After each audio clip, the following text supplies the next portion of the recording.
Do you want to rep 10K merch? Well, we have a new revamped shop on our website. If you go to 10ktakesmn.com and go to the shop tab, it'll take you to our new awesome shop with awesome merchandise that we have for the summer season. Specifically a lot with Minnesota Twins. So we have the Joey G Revenge Tour t-shirt.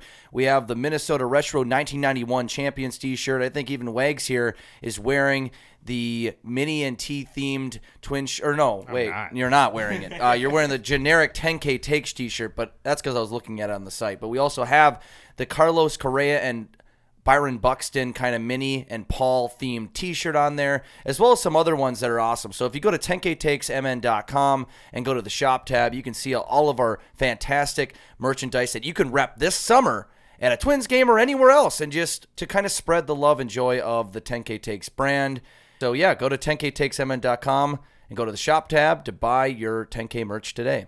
On today's episode of It's a Bit, we're joined by Brandon Warne. He's a creator of Twins Access. He hosts Locked On Twins.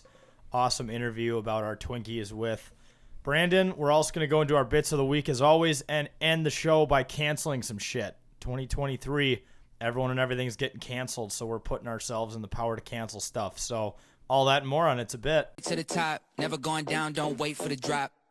Never stand still, that's the motto. Yeah. Brand new bands for the auto. Oh, foot to the ground, full throttle. Big energy for the night like lotto. Damn, y'all talk lots, never this quiet. Life like a Seinfeld plot. Ball full of songs, all of them bombs. Something like a minefield guy. Boom. Get it, tickets running out quick. Bet it, never get it out big. All right, folks, welcome back to another episode of It's a Bit presented by 10,000 Takes. My name's Bossman, joined by Wags and journalist Jake. And gentlemen, marijuana is legal in the state of Minnesota now. Is that a round of applause or no? I mean, how I don't know. Well, Long past is that a good thing? Because the last time we talked about weed, we did it on the show and Jake called the police. Yeah. Yes. So I don't know if this is quite a good thing. That means there's going to be millions of people probably calling the police. I've only called the police when taking gummies. When I've done, general weed. When you allegedly have done. When I have allegedly done the devil's lettuce in the more pure form, I have not called the police. So I guess it's a good thing.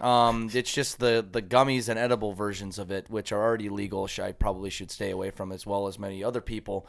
I don't know. But, it's long past due. It should have happened probably a long time ago. Well, edibles are it's a way different high. It's way more crazy high. It's way more psychedelic high when you eat it as opposed to smoking it. It probably is ingested differently or something, because I was seeing stuff. Yeah, and the last time we all did it together on the podcast episode, you were talking, you were literally saying, dude, the carpet's moving. It's like you were tripping. I know, dude. I felt like I was kind of like on that absinthe or whatever I did years ago, which we've talked about, where I was tripping. I thought I was seeing things. I felt like I was on whatever crack. I'd never done crack, allegedly, but I feel like that's partially what crack was like. What it would be like. The fact that you threw the word allegedly in there is going to make everyone think you've smoked crack. I know, but they can think that. That's kind of the point, though. Well, see, if you just if you add allegedly after everything, no one will ever know if you're actually serious. I know it's not legally binding anymore, so it's a good word to use. I love it. Yeah, I mean that's just the way she goes. And before we get into bit of the week, I have my weekly Loons update. May 27th, which was 2 days ago, we tied Real Salt Lake. But what I will add on top of that is a Loons admin got the W with the caption. You ready? Uh-oh. Not salty about it. Oh, because of the lake and the city there. Yeah, I don't know if that's a good tie. I don't get it. We don't know enough about the league. league. Draw. Yes. I think I'm going to keep the Loons update going. But just so you guys know, if you can't tell, I prepared about 2 minutes before we start recording. I actually came up with my Loons update while you guys were going back and forth about that absinthe shit. So that just shows you how dedicated I am. But yeah, Real Salt Lake. We outshot them 16-9 though. That's really good in soccer. I feel like 16 is a lot of shots on goal. Yeah, same here. Yeah, I think so. Not even shots attempted. Like they were actually on the net. Okay, now I'm starting to be a little more disappointed about this draw. I am salty about it. Listen to these stats: 16-9 shots, 10-8 tackles.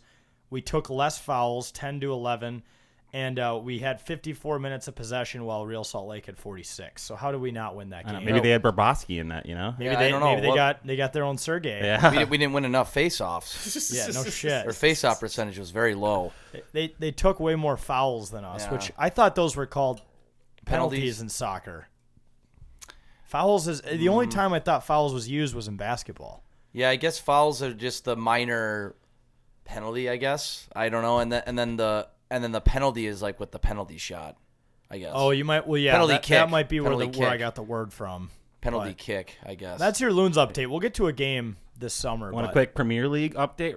Richmond, AFC Richmond is going to compete for the championship tonight. Oh, fuck yeah. Yeah, that's what I heard. Tonight so. on Apple TV. Tonight on Apple TV. Oh. So go over Team AFC Oh. Richmond. Yeah, I haven't watched that. Ted far yet, Lasso. There's a rumor that it's going to be his last game as manager. Really? Yeah. Oh, wow. That's a big deal. This is big news. I'm going to hammer Jamie Benn over 0.5 goal. Not Jamie Benn, Jamie Tart. There we go. Over Jamie point. Tart. Yeah, I'm trying to separate all these different sports I got going on, but yeah, over 0.5 goals. That's big. That's international news right there. It is. Honestly. That's It's a big huge. game. Big deal. Big deal. I need to catch up. I need to rewatch some of their other games to understand this game. So I'm a little behind on there. So I'm gonna have to find some highlights or something. On their Smart. season. Yeah, but let's get into bit of the week. Wags, what do you got? I got the wrong profession bit. Today I learned, Bleacher Report reported that the Denver Nuggets mascot, Rocky, which is a great name for their mascot, by the way, he makes $625,000 a year. That is absolutely crazy. I mean, I'm here as an accountant making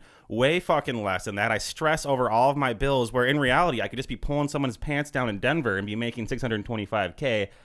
I'm in the wrong profession. Boys, I think we're all in the wrong profession. Yeah, I have heard that those mascots work their asses off. I mean, they probably, go to all these community events, but they just Still. you give high fives to kids. Yeah, Six figures? yes, to put on that High six figures. high six figures. Everyone's like, but the suit is hot. It's like Buddy's making $500,000 plus a year after taxes. What about the high school mascots? Those guys are working their asses off, they're- and they're also in school doing homework and everything. College mascots, and they're making nothing. See, but Jake, like a true athlete, they're just trying to get up in the system. Yeah, So you're right. Once you get to college, you might get drafted. You Yeah. might have to go through the minors, but eventually you become the pro. You get paid the big bucks. That's the way the system And works. he could also just be like the elite mascot of all mascots. I'd assume there's a reason for this price tag. Like, do you think one day they're just like, hey, we're just gonna, have the highest paid mascot, or he probably had to earn it, right? Is that the Jimmy Buckets of fucking He's just it's a mascot. dressing up as an animal and Does he- talking to drunk adults? I wonder if this guy has an agent. You're right. negotiating a mascot fucking deal? think so. I think My anyone who makes that gosh. kind of money has to have some negotiating assistance. Like, what do you think? So, like, Nordy, for example, what's his, 9 to 5, right? Like, obviously, he's at all the home games, but he's probably, maybe some days he's going to hospitals to take pictures. I mean, how much do these guys actually work in a normal week?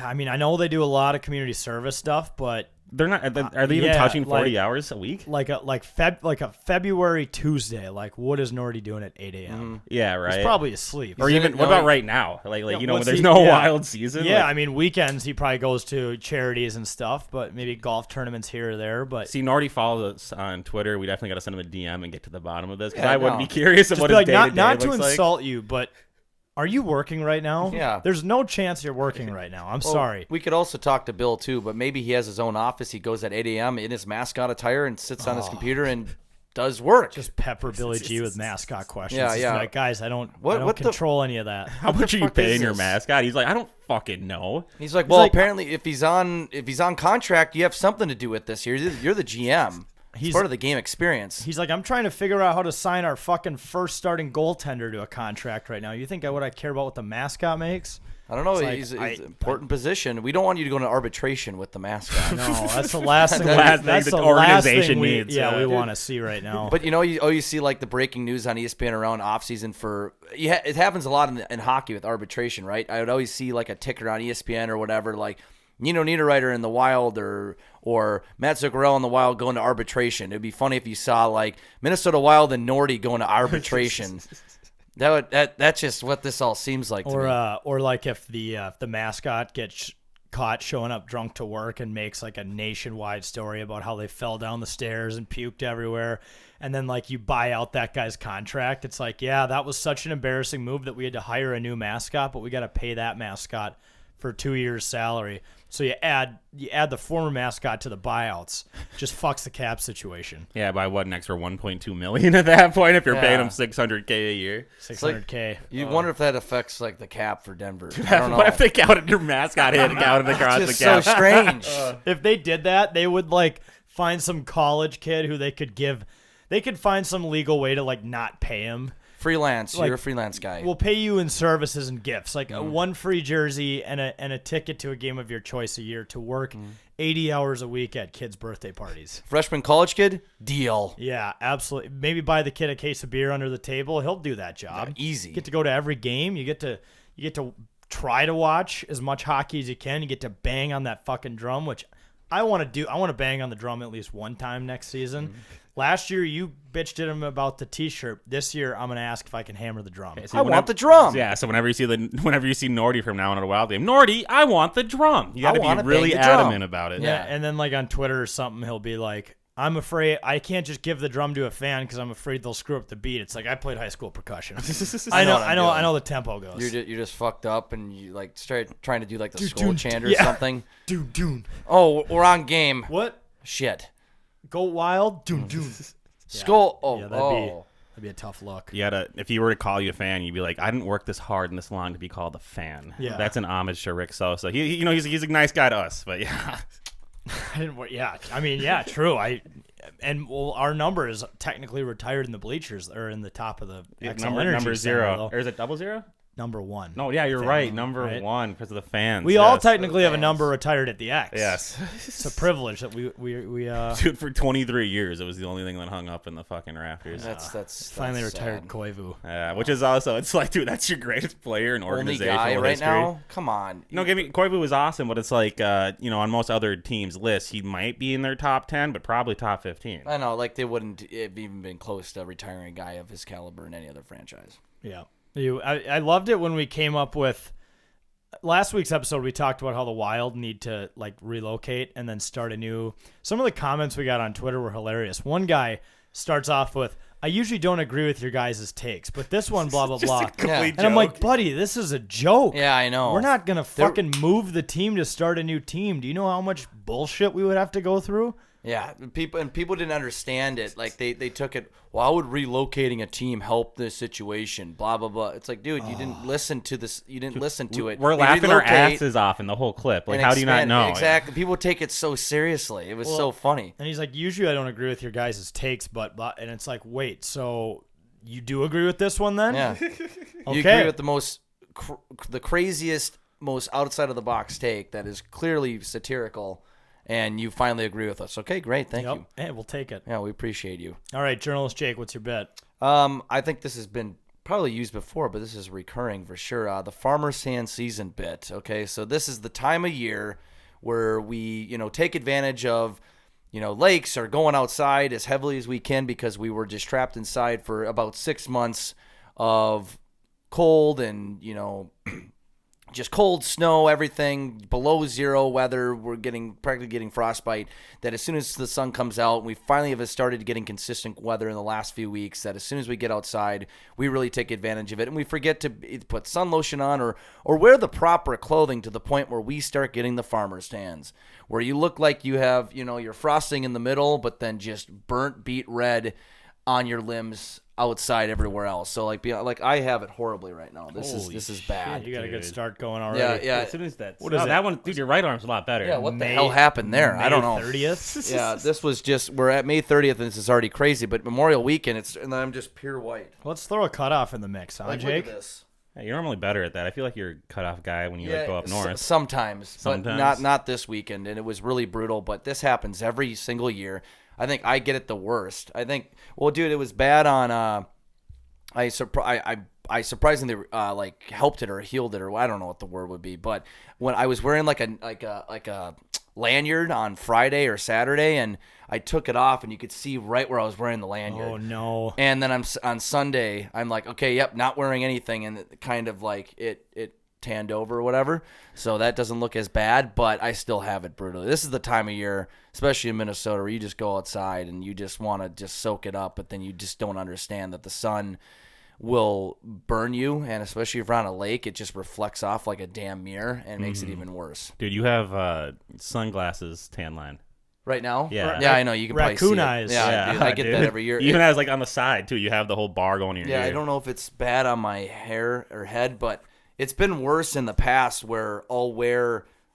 I didn't do it this weekend, but I'll put my head on backwards, and you can see the mark. Oh, where the I middle had mark. Yeah, and I didn't have that this time, fortunately, but that's happened in the past, and it's just brutal. The farmer's tan is just, I take it to a whole new level, and I don't ever try to address it or prevent it in any way, shape, or form before I go into the sun. If you want to see some funny tan lines, just Google golfer tan lines. Oh, yeah. Oh, yeah. Professional golfer tan lines. Yeah. These guys are in the sun, 7 days a week, and they're wearing clothing that does not reflect pretty. Like bald guys will have, like their hat tans are the funniest shit you'll ever see. And then you see the bald ones. Yeah, they have the mark on the back of their head from the snapback Oh, bald area guys. of the hat. Oh, yeah. The snap. Oh, God. Does That's brutal. If you're listening to this and you're a bald man, I'm praying for you, because I cannot imagine how terrible the summertime is if you get caught not wearing a hat. I can't imagine how much it would hurt to burn your scalp. I think I've gotten my scalp. You guys ever had sunburn on your head? Oh, yeah. Where you yeah. have that scalp hurt? Yeah. It's got to be 10 times worse if you don't have hair. Yeah, for sure. I mean, when you have hair, it's itchy, it's irritable, it's the worst thing ever. It If hurts there's so nothing bad. there. You get in the shower and you just start screaming out of fucking torture. It's because this is the problem with winter, is our skin is not used to being outside this much. So when it gets nice out like this, we just go all over the place. Yeah, and we flock outside. and it's not great, and our skin's not used to it. No. But there's not enough don't suntan prepare in for it. not enough sun lotion in the world No. to help you with that. I mean, I bet I spent more time outside than inside, this weekend, including sleep, That's crazy. Yeah, I mean, know. I'm so glad it's summer again. Yeah, it's nice, but yeah, you get to the point where then you get out of the sun and you're like, wow, I look like a a manic crazy farmer. I don't know.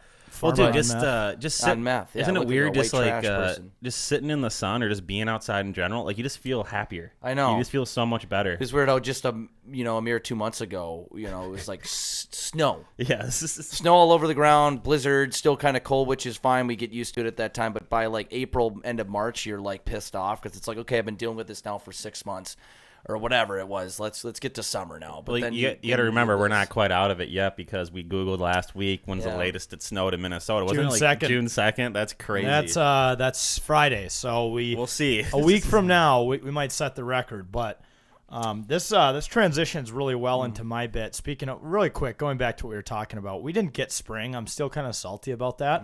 I really like spring because you get to enjoy all of the benefits of winter being over, but it's not quite the downsides of summer. There's no humidity. There's no bugs yet.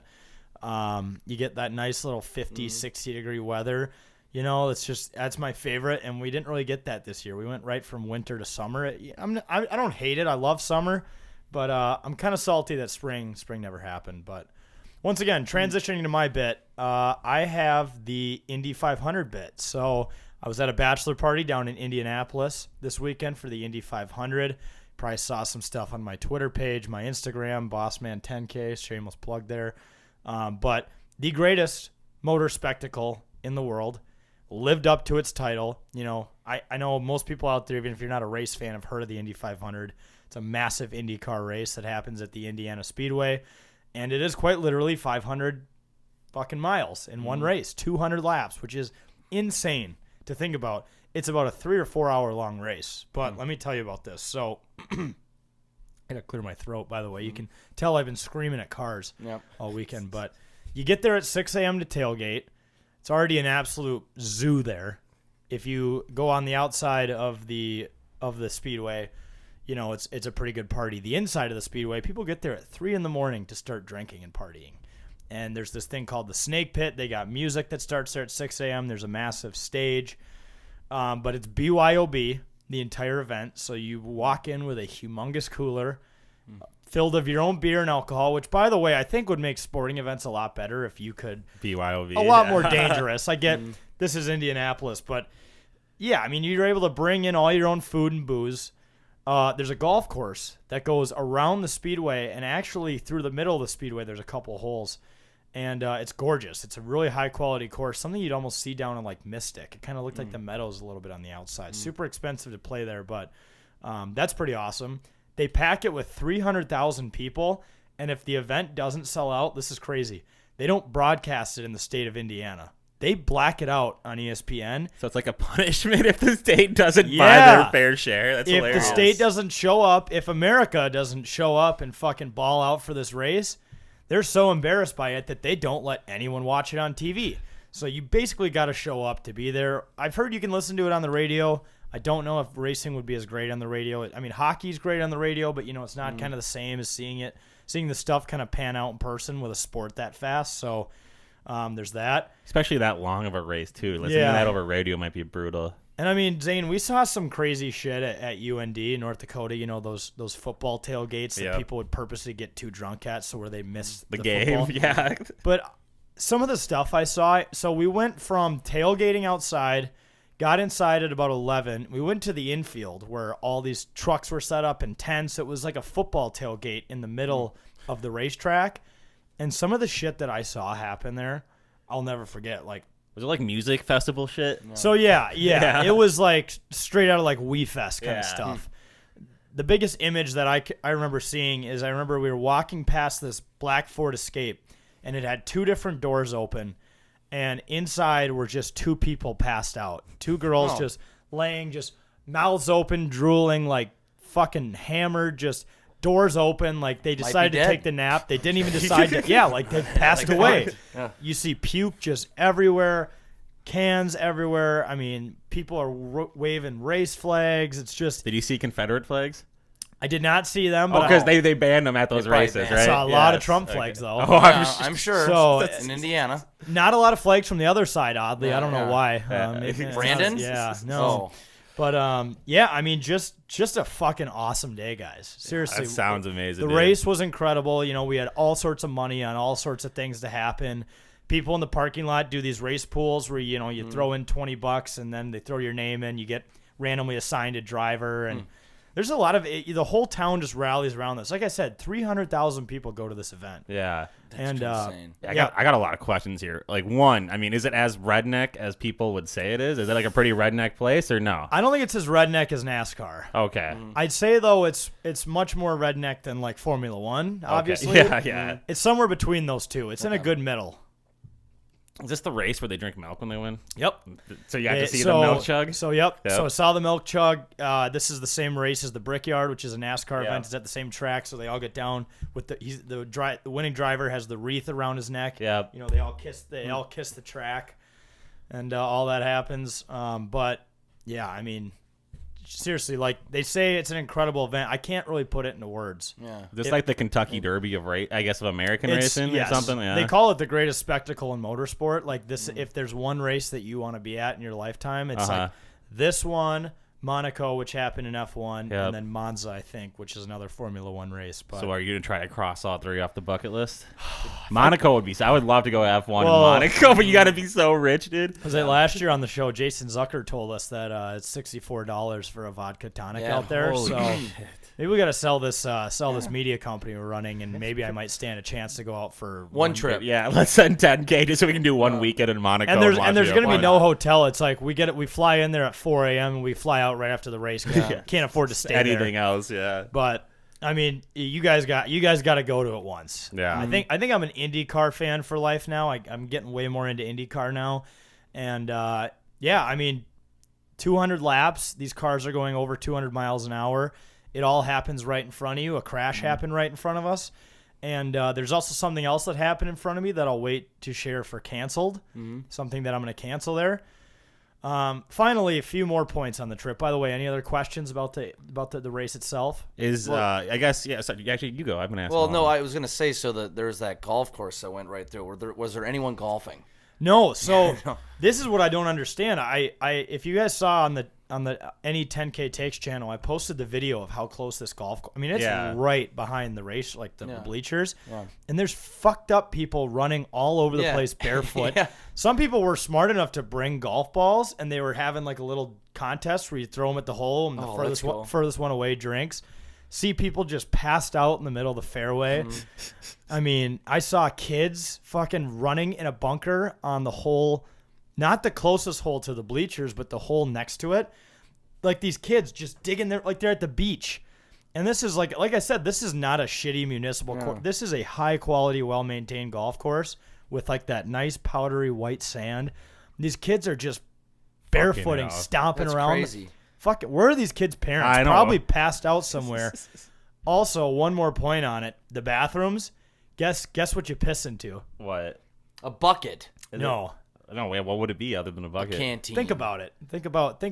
There's something that brought me back to my trough. Yeah, my childhood. Oh, okay. Nice. Yeah, that makes First sense. thing I Yep. was so trashed the first time I went to the bathroom, and I just yelled, "Brings me back to the Metrodome." Yep. So I mean, yeah, I Gotta mean, have a trough. That brings everything full circle. Yes, it does. That's where men are made, I the know. Metrodome bathrooms. Yep. that's where you see your first penis. Yeah, right? Yes. Exactly. Not your dad's. Scars you for life. Yeah. What else? Few more points on this trip. Yeah, like I said, one of the most fun weekends of my life. My buddy from college is getting married in September. So big old bachelor party, ton of fun dudes just drinking and abusing their bodies, just for 4 days. But every single speedway down there has this yellow banner in just black plain text. It says cheapest cigarette prices allowed by state law. So That's literally Nice. insane. Three Red Bulls for $1 on the sign, on the door. That was in Indiana. Indiana. I think I've seen those signs on a few gas stations in like rural Minnesota too. Yep. Like Lois, it's like wow, fantastic. They don't even like put a visual on there. It's just the cheapest banner they could have printed that would fit on the awning, and just black plain text. Just that's all. There's no other marketing you need than just that. Yeah. Well, Rural people must love their fucking cigarettes, then. That's what I'm thinking. If they're advertising it there in Yeah. Indiana and then in rural parts of Minnesota, I'm probably, if you're a farmer, you're probably just ripping darts all day. What else are you doing? Well, that reminds me. Speaking of like funny, like weird signs like that, like on my way up north this weekend, like up in just out north of the cities by a couple hours towards Mille Lacs, there was a liquor store that we drove by, and I guess I haven't noticed this in the past, but on the sign it says. Like there's this liquor store there, like right on the side of the road, and they know they're going to probably capture a lot of people going up there up north every weekend, specifically, especially Memorial Weekend. But there's a sign that says, "Come get our liquor. We have an easy boat and trailer turnaround," or something in there. So they just want to encourage Genius. people to come in there and like, oh, they got an easy boat, because everybody's coming up there with campers and boats. They're like. Because it's probably more of a bitch to park that. It's like, oh, they have an easy boat and trailer turnaround. Let's go and get our liquor there. Especially in it's those just small crazy. town lots, they're not sharing a fucking parking lot with Super Target like I know. like Total Wine is, where you can take up 6 spots. Exactly. So when you see that, it's like, oh, maybe it's good marketing though. And it is cabin country season, so if you're someone who has a cabin up in Wisconsin, someone like Zane, and you take the famous Highway 63, I believe it's in Rice Lake, you see one of my favorite liquor stores ever that didn't even try to come up with a name or a color scheme or a brand. It's a white sign with black text that says The Liquor Store. Oh, there you go. Beautiful. They're Right the liquor store. Right off Highway The- 63. They're like, you know what? Everyone knows what they want. We don't need to put on a fancy logo or come up with a cute little name. This is what you're getting. You know exactly what you came for, what you're paying for. Why waste any other money on anything else? But and finally, there was a girl on the flight back who we thought was probably in the snake pit all day yesterday and just kept drinking the day of the flight. And she was so fucking drunk, she started smoking her vape on the pen, which is a big no-no On if the you've ever plane? flown. Yeah. Yeah. I started hitting her pen on the plane, and flight attendants had to come yell at her. She tried to get up to go to the bathroom and fell back into the seats. Oh, gosh. And wow. was talking very loudly the entire flight. And that's fun. when she was walking out of the plane, she was doing the old like 1 foot in front of the other because you can't even walk straight. Dude, I feel like it's hard to get that drunk before a flight. Yeah. Like, it really is. Like, I mean, we'll go to, before our Vegas trip and stuff, we'll hit up the airport bars and we'll get fucked, but we'll always be able to leave the fucking plane or not cause a scene. I mean, this just encapsulated the 500. Was just like some people don't know how to stop the party from going, so they do it all the way till they're back home. Literally. Which is respect. For me, the trip ends when I get to the airport, to go Yeah. home, But if you're going to keep it rolling, shout out to you. Yeah. So the 500, I'm an IndyCar guy now for life. I still got to pick a team. Still got to pick a driver. Got to go through that whole process. I'll probably pick one that disappoints me year after year. Yeah. Because it aligns with the rest of my teams and interests. But I'd recommend if you're ever thinking about going to the 500 or you have friends that do it and you want to get in on it, I absolutely recommend it. I think it's one of the most unique sporting events you'll ever go to. Not only is it a fucking riot and a good time, But I guess I don't know how to describe the racing, but it's just leaves your jaw dropped every time those cars go by. And just to think they do it for 200 laps is beyond incredible. So that's why I want to go out and experience it in person. Like, TV doesn't do it justice. Like, no. I mean, I've watched a million wild games, and it's nothing like the speed when you're there, the force, the collisions is so much better in person. That's why racing is, I'd assume, is one of those sports you just need to be there to understand the pure speed. Because when you're watching on TV, like, they look fast, but doesn't they're following it really well. It doesn't it's a look that helicopter fast. view to its bird's eye. Exactly. But I just remember, I think I was seeing some of your stories on Snap maybe, and the cars just fly by in half a second. And I think, that'd be, especially if you have a few beers in you, like feeling the force, it'd get you pumped up for or if sure. you're on shrooms there or something. Dude, what the probably- fuck, dude? I mean, those are aliens. And even if you don't like racing, but you like people watching, this is also the best spectacle in America. Oh, Can't yeah. imagine. I feel like that and like Daytona 500 would just be crazy. Yeah. I don't want to add Daytona to my bucket list. Indy 500 might be an annual thing now. Did you get called out by any strangers for having an accent or no? I didn't, but That's a guy recognized me in the Indianapolis airport. For 10K? Follows Hell the yeah. brand. Hell yeah. He's like, you here for the 500? I'm like, fuck yeah, buddy. You should have been like, no, I'm not. No, who the fuck are you talking about? What? I'm here on business. What? Yeah. But I think too the other 100K? the other What? yeah. Yo, you're the 10 guy. Yeah. Yeah, I am the 10 guy. I'm rooting for the guy to take 10th place in this race. Yep, the 10 guy. My grandma, I think it was last. I love K Takes. Yeah. Oh, I that's a yeah, new one. Yeah, No. K Takes. Yeah. K Grandma, takes. no. K takes. Just say the podcast. K. I'll Yeah, just take- we're 1,000. How's the podcast going? Well, Yeah. that's one thing I do. Yes, that's The one of the podcast? million things. Yeah. Also, one final thing on the Indy 500. I think there was like 50 some lead changes. So for people who say that racing is just watching, that doesn't matter till the last lap, while that's true, this is the kind of event that'll keep you on your toes because there's constantly position changes. So it's not a boring race by any standards. Yeah. No, Yep. it sounds very like, I don't know. It's just very American. Very, very, very American, and just drinking and watching cars go super fast. Vroom, vroom. It seems like even Loud noises. more fun version of a baseball game where you get fucked up and you go to the park. And then, Yep. I mean, don't get me wrong, I love baseball, but like I feel like it'd be a lot more fun to get drunk and then show up and watch machines go 200 plus miles per hour. Yeah, it's like the race is only half the fun. It's all the other things leading up to Yeah. it and following it that are just as fun. It's like any sport. Like tailgating is just as fun as the game sometimes with football, so definitely recommend you go to it. But all right, enough ranting about that. Let's take a quick commercial break and we'll bring in Brandon Warne. Folks, summer is here, and that means that you're probably looking for something to do during the week when you're not out at the lake or on the boat. When you're stuck at work and you just want to have a little bit of action on the game that's going on, that little noon baseball game on a Tuesday.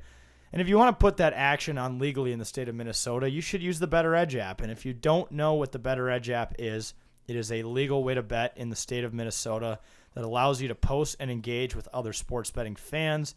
You can place no commission positions in an online marketplace, unlike your traditional sports book. Better Edge is not taking any money from you. You can compete in direct head-to-head challenges, send betting requests to people like Wags, journalist Jake, myself. Take us on head-to-head if you want to fade our picks. You can compete in public or private betting competitions. And finally, you can do all that while buying or selling the spread over-under money line at their current market prices. So use promo code 10K, that's 10K at betteredge.com to get a free $20 when you sign up and verify your ID. Once again, that's 10K as a promo code when you sign up for bettoredge.com. Get a free $20 when you verify your ID. Start betting today. All right, folks, welcome back to It's a Bit. We're joined special guest, first-time guest. We got Brandon Warne. He's creator of Access Twins. Yep. Host of Locked On Twins. Just overall Twins guy. You're always the one who's just on top of every game. And I guess the first question I have to ask you is it tough to watch them so actively all the time? I try to watch them as much as I can, but there's days where it's just impossible. And how do you stay on top of it? Well, I grew up on some pretty crappy Twins teams. 1993 was the first year I watched. They were World Series champions in 91, 92. They were pretty good, but playoffs, they didn't have all the wild cards and stuff. 93 was just the bottom fell out. And then from 93 to 2000, they were just horrible. So my first 7-8 years of watching the Twins was bad. And granted, I was an 8, 9, 10-year-old kid, so I didn't really know any better. But getting through that has kind of made me prepared for whatever comes. And this season has been, it's first place team, but it's been such a trial because they just have such bad situational. You don't even want to call it luck. You make your own luck in the game, and they just have some really stupid low IQ plays at the wrong times. So is it hard to stay with them? It's harder for me as an aging dad to stay up on the West Coast games than anything else. But other than that, no, it's pretty easy because my day job too, in addition to everything I do here, is in sports too. So it all kind of flows together, which is real nice. Yeah. Yeah. I was going to say, that series in LA, was that 2 weeks ago? Yeah, they went back to back. Dodgers. And Angels, and just every single game was like a kick in the balls. I was just like, I was like, there's no fucking way I'm doing this. Of course, I wake up the next day and find out I missed game of the year, or some people. That say. Dodgers game. That first one, that Tuesday night, that was. I remember it was like what when I went to bed, it was like 2-0. It was like Dodgers. 4-0 or yeah, something and I was like like, that. okay, nothing's gonna happen here. And sure enough, I look at the final score. 15 innings or something. It was back and forth, but Phil I Cuzzy. think I stayed up till. Now, granted, for me as a guy older than you, this is late. Like I was up till 1:30, 2 o'clock that night. But for me, that's real late though. So I'm not staying up that late most a weekday, nights. yeah. You know, as we're recording this, the Twins are 28 and 26. I mean, I guess what is your overall thoughts at the start of the season? Did you kind of picture them here? Do you think they can do better? Yeah, what's on your mind? Well, it helps that the rest of the division is ass. Yeah, it does. Like, Definitely it's does. horrible. There isn't a single team that I have any respect for in this division. And so I look at the Twins, and it's like, if you're going to go through growing pains any point in the season, get them out of the way. Mm-hmm. They've had some injuries, which, I mean, last year was kind of like the epitome, the peak of that. But, you know, I wish you look at, like, I don't want to get too nerdy here, but like Pythagorean record and base runs and stuff. So basically you just take the runs you've scored, the runs you've allowed. You can basically get a feel for what your normal record would be. And they're way underachieving there. And again, that's because they're having big time issues in big spots. Mm. And usually those things kind of iron themselves out. Like, unlike a lot of sports, 162 games. I mean, at least with the NHL, there's 80 something. So you still got quite a long haul. But like the NFL, if you screw up a quarter of your schedule, you're done. Yeah. Right. You're absolutely done. And so if this is the bumpy road that they get through, you know, they've played the Yankees and already finished facing them. They're going to finish up with the Astros here this go around. Everybody else, other than like the Rays, is really teams that nobody should be scared of. So as much as I think first place is great, and as much as I get like accused of being a gatekeeper because people live and die with every game and you just can't do that in baseball, I think they're in a good spot, but it's been, I wouldn't say bumpy, but just kind of annoying with some of the losses because they're not exactly a young team either. They've got some young guys, but you shouldn't lose games the way they're losing them right now sometimes. Yeah, Yeah. well, I saw, I think it was yesterday I saw a stat that the Twins have, out of any team, struck out the most batters, but are still minus 10 in the field, like in a run differential. Yeah. So if we're not striking them out, like, we're fucked. Yeah, well, and they're striking out a lot too. I mean, it's strikeout, strikeout, strikeout. Then they come up and it's the same thing. Yeah. So you know, if you're an enthusiast for watching other teams and the Twins put the ball in play, you're falling asleep by the third, fourth inning. Even with these shorter games too. The shorter games have actually been. I didn't expect to like it, and I actually have. Yeah. But man alive, you almost feel like the offense needs 2 hours to get going, and by that time the game's over. Right. It's like that sucks. Yeah. It's like, oh, it's the ninth inning. Nothing happened. Like, what's going on? Well, I also think it's kind of sad right now. I don't know if, as of today, it was this weekend where we still had a worse record than the last place team in the AL East. Yeah, I think it's still accurate. I mean, that's crazy. That's They just tough finished. look. They just finished facing that team and completely laid an egg. And the worst part Blue was, Jays, yeah. yeah, Toronto came in 2-9 in their previous 11. So it's like you do not want to be the team that everybody's like, all right, they got us going again. They got us back on the right track. You do not want to be the slump buster, for lack of a better term, for other teams where they look back on it and they're like, you know what, facing Minnesota fixed us. Now, granted, facing Minnesota absolutely squashed the Cubs.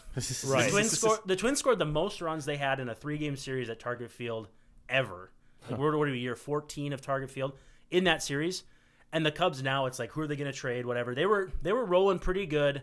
The NL Central is almost as bad as the AL Central. I was going to say, it's something about the Central Baseball. Might have to abolish it. The AL and NL mid is basically what it is. Tough. And the Cubs are like, okay, well, now they start parting it out. They've got a few veteran guys and all that, but it's like the Twins absolutely squashed them. So it's good to be on that side of it every now and then, but you don't want to be the team that makes someone get right because that just doesn't look good. Yeah. I think maybe the big question for us, the Twins haven't won a playoff game since we were 7 years old. Yeah, 2004. Yeah, I mean, does this team have the potential to win one playoff game? Yeah, I mean, I've One game. We gotta. This is what we're asking. so here. I was a first-year college student, and we were at Buffalo Wild Wings, and Jock Jones had that terrible throw home, and my friend slammed his cup of ranch dressing, and that was just I remember it as vividly as yesterday, and it was just it's so symbolic, emblematic of where the Twins have been since then, and it's just all different manners, all different methods of losing ball games, and 18 years or 18 games, and I guess it's going on 20 seasons. You look at it, it's different faces, different managers, different opponents. Because even though the Yankees is the story, the Astros are in there too, and the A's too. So you look at it, you're like, oh well, there's 3 games here, 3 games there, 3 games there. Well, the fans don't change, the players change, but the fans. So there's that weirdness of Trevor May's well, we don't feel that pressure back in 2019. Whether he was lying or just trying to say it when they came back to Minnesota and ended up losing Game 3. It's hard to kind of balance those two things. But when I look at this team, I see the pieces there to win in the playoffs. The big thing is that you kind of throw statistical numbers for the season out when you compare playoff teams because rosters condense. So, for instance, 2019, I'm trying to remember who won. The one year the Nationals won, the Twins actually had a lower ERA. But you never look at the Twins and be like, oh, their pitching was better than the Nationals. That's because when they got to the playoffs, they could bunch it with, I think it was Strasburg and Scherzer, and I think Patrick Corbin might have still been good back then. And you condense your roster, and so then it's your best against their best. While tonight they're gonna play, their 5th bullpen guy might get in there. That guy doesn't sniff the field in October. So Right. My sense is that the way this team is built right now, they can definitely make some noise, but. I don't know what Twins fans are going to do, too, if they go 83-79, make the playoffs, and win a series. So it's they won the division, they played like crap, and then they win a playoff game. It's everybody's going to corkscrew themselves into the ground trying to figure out if they're pissed or happy. Well, that's exactly what's going happening on? in South Florida right now. Right, You have 2 very mid-regular season teams that Yeah. snuck into the playoffs. Suddenly, they're both in a championship. Yeah, lowest seed. And it makes no sense. Freaking Jimmy Butler. In 2 Jimmy different sports at the same fucking I time. know. Too. It's conspiracy. It's rigged, man. I don't think we're capable of ever doing something like that. No one wants though. to rig anything for us here. No, You no. know, If anything, throw we're us the a other. bone, though. Throw us a Yeah, bone. Just one. one. Just one, yeah. Yeah. I mean, how many of you guys weren't even alive the last time the Twins won the World Series? No. No, 91. No. I was 5. No. Yeah. Yeah. I hadn't even Yeah. started watching it. Yeah. Well, see, you can say you're alive, but you're not consciously ingesting it as a fan like you are now. Are you really alive Yeah, if you exactly. don't remember? Yeah. exactly. No. I mean, I No. guess you could use that to justify a lot of things that you do in your young years, but Yeah. But in the case of the Twins winning the World Series, you got the highlight films, but what does that mean? I didn't experience it. And then you got the boomers that are like, "Oh, I wish it was back to the days of Kent Herbeck and Jack Morris throwing 10 innings and all this stuff." It's shut up. Yeah. It's that was also before fucking sunscreen was invented. Though. Yeah, yeah, So yeah. what do you want us to do And about that? they didn't really care that or guys threw 91 back then. Yeah, You know, that was a flamethrower big back then. big deal. All right. Yeah, it's just a different era. Positions were different, and everything was just Adapt or different. die, though. Yeah. If you don't like the game, it's not going to change back for you. It just isn't. If you don't like certain aspects of the NBA, all the three-point shooting, they don't give 2 shits about it, and they're going to go back to the mid-range game. You got DeMar DeRozan shooting whatever, and Shai Gilgeous-Alexander shooting 15 mid-range jumpers a game. You better cling to them because the league is not going back the way you want it if you're a boomer. So speaking of those boomers, what do you think of all of them getting to decide who makes it in the Hall of Fame or not? Are you on board with that? I mean, the thing I like the least is when you get this voter that'll come through and vote for 0. Oh, that's so Like, annoying. submit it. Don't submit an empty ballot. Just don't submit one. Right. Like, first of all, I think it's stupid to have a ballot and turn one in empty or not turn one in at all. But if you're of the mind that there's nobody, whatever, don't turn in the ballot because that counts as a vote.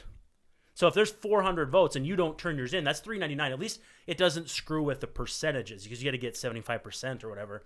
But those protest ballots, it's like there's a million writers, and I'm one of them who would die for the opportunity to go in the Hall of Fame. Yeah. Like I've tried to get into BBWAA, and I just don't have the pull via the right affiliations to this point in my career. And at this point now, it kind of looks like I probably won't because I'm more of a do more of an independent thing. I would kill for that. If you're not going to take it seriously, if you're going to use it as some kind of grandstanding platform, just get out of there. It's and then you get the two the people who they haven't covered baseball in 10, 15 years. Now they changed the rule. I think you have to cover it in the last, I think it's 5 or 10 years. So you're not getting someone who does like boat racing, but covered baseball in 1982. Yeah. When the Montreal Expos were still going. Yeah. They don't do that anymore, which is good. Okay. But and also too, like you have to be in the BBWA for 10 years. Players have to be out for 5. So I guess it makes sense that kind of synchronizes with you cover the players. But at the same time, I think we've come a long way with award voting because they're letting in Fangraphs people and a bunch of different people with more. The Athletic is a little more statistically inclined. So I like the progress they're making, but at the same time too, yeah, there's still a lot of old blood, blue hair in the association there that it's like, but what can you do? Honestly, it's a voting body, and just like in America, the voting body is not always going to skew the way you want it to. So I think it's okay. I think it's an archaic system. My proposal, and this might be hard to track though, because they refuse to lift the number of votes you can have from 10 to unlimited. So if there's a ballot with more than 10 valid players, what do you do? Because if a guy doesn't get 5%, is it 5 or 10? 5%, I think they get booted off the ballot. Fall off, yeah. And so, well, how do you choose who to mix and match? And you want like Ken Griffey Jr. to be 100%. So I think if you vote for somebody and they don't get in, you don't have to vote for them again. You stay a yes on them in future ballots, but you don't have to count them against your minimum. Okay, Yeah, I like that's a that good idea. Yeah. So it's like cumulative. Almost. Yeah. So like if I vote for Joe Mauer in it might even be 2023 now because he's been out since 18, and he doesn't get in, I don't have to vote for him next year as part of my 10. Yeah. That should stay unless I specifically say no. Yeah. Well, it's not like he's played since then. Yeah, granted. I mean, he had 0 hits that year, so if you're going to take somebody out, but no, but I mean, if you're not going to lift it, because also too, you should trust your voting body. They're worried that they're going to vote in 10 guys or 15 guys. If you don't trust your voting body, what are you doing in the first place? Right. Yeah, exactly. But I mean, if you're gonna make it so that a guy has to be voted for every single year, don't make it so I have to be strategic. Because Mike Berardino, who we were talking about off the air, he got absolutely crushed for leaving off, I think, Griffey, because he wanted to make sure that, I don't even know who it was, stayed on the ballot. It was someone that was like a mid, but like in that mix. Mm-hmm. And he just voted for him so he he wouldn't voted to fall keep him off. on. Yeah. Okay. See, that shouldn't be necessary. Yeah, hearing that, it's like, hey, you're going to get people, that deserve to be in the Hall of Fame, not in the Hall of Fame, and people that probably really shouldn't be in the Hall of Fame into the Hall of Fame because you have all this maybe biased or I don't know. Harold Baines made it, and he was a DH for most of his career. It'd be like if you put in a punter who was decent for like 22 years. Like, yeah, right. Yeah, you hung around, but you're not a Hall of Famer. I want to keep him on the ballot. Yeah. Yeah. Exactly. Speaking of the Hall of Fame, I think, just like you said, Joe Mauer, I think he is eligible in 2023. Yeah. Is he a first ballot, or is he a Hall of Famer in general, in your opinion? I mean, to me, he's a first ballot, and I don't know if I can separate fact from fiction there. I mean, he's the last player that I was a fan of and then covered. And so, like, the day he was done, and I mean, everybody knew in the building he was done. Yeah. Like, it just was, it was blatantly obvious. And, like, that gave me chills because it was like Joe Mauer comes out, he catches that last pitch from Matt Belisle. They have like this whole setup where they're going to sneak the gear in during the game so nobody knows. And like I still get chills thinking about it because it's just really cool. Uh-huh. And then we talked to Belisle after the game, and he's like, I told Joe, whatever you want to do, man, I got it. We're brothers for life. And it was just like that kind of cool like band of brothers thing or something. But to me, when you look at catchers, like statistically, you have to adjust down because catchers get hurt. They don't play as much. There was a reason it was a big damn deal when he had a batting title. Catchers don't win batting titles. So if you adjust down for the idea that he is where he belongs among catchers, whether it's top 5, top 10, all those guys are in the Hall of Fame. So he's an easy Hall of Famer for me. If they're talking about Yadier Molina getting in, who was not nearly the player Joe Mauer was, And if there's any Cardinals fans listening, you guys are going to get absolutely killed for that, for letting me say that. Then yeah, Joe's in for me, and he's a first ballot for me. And it seems like Minnesota liked him the least of all the media. Yeah. You know, he's on these commercials nationally. Everybody's like, why do Minnesota people hate him so much? And it's like, honestly, don't know. Really. Nobody really knows. Yeah. Nobody's sure.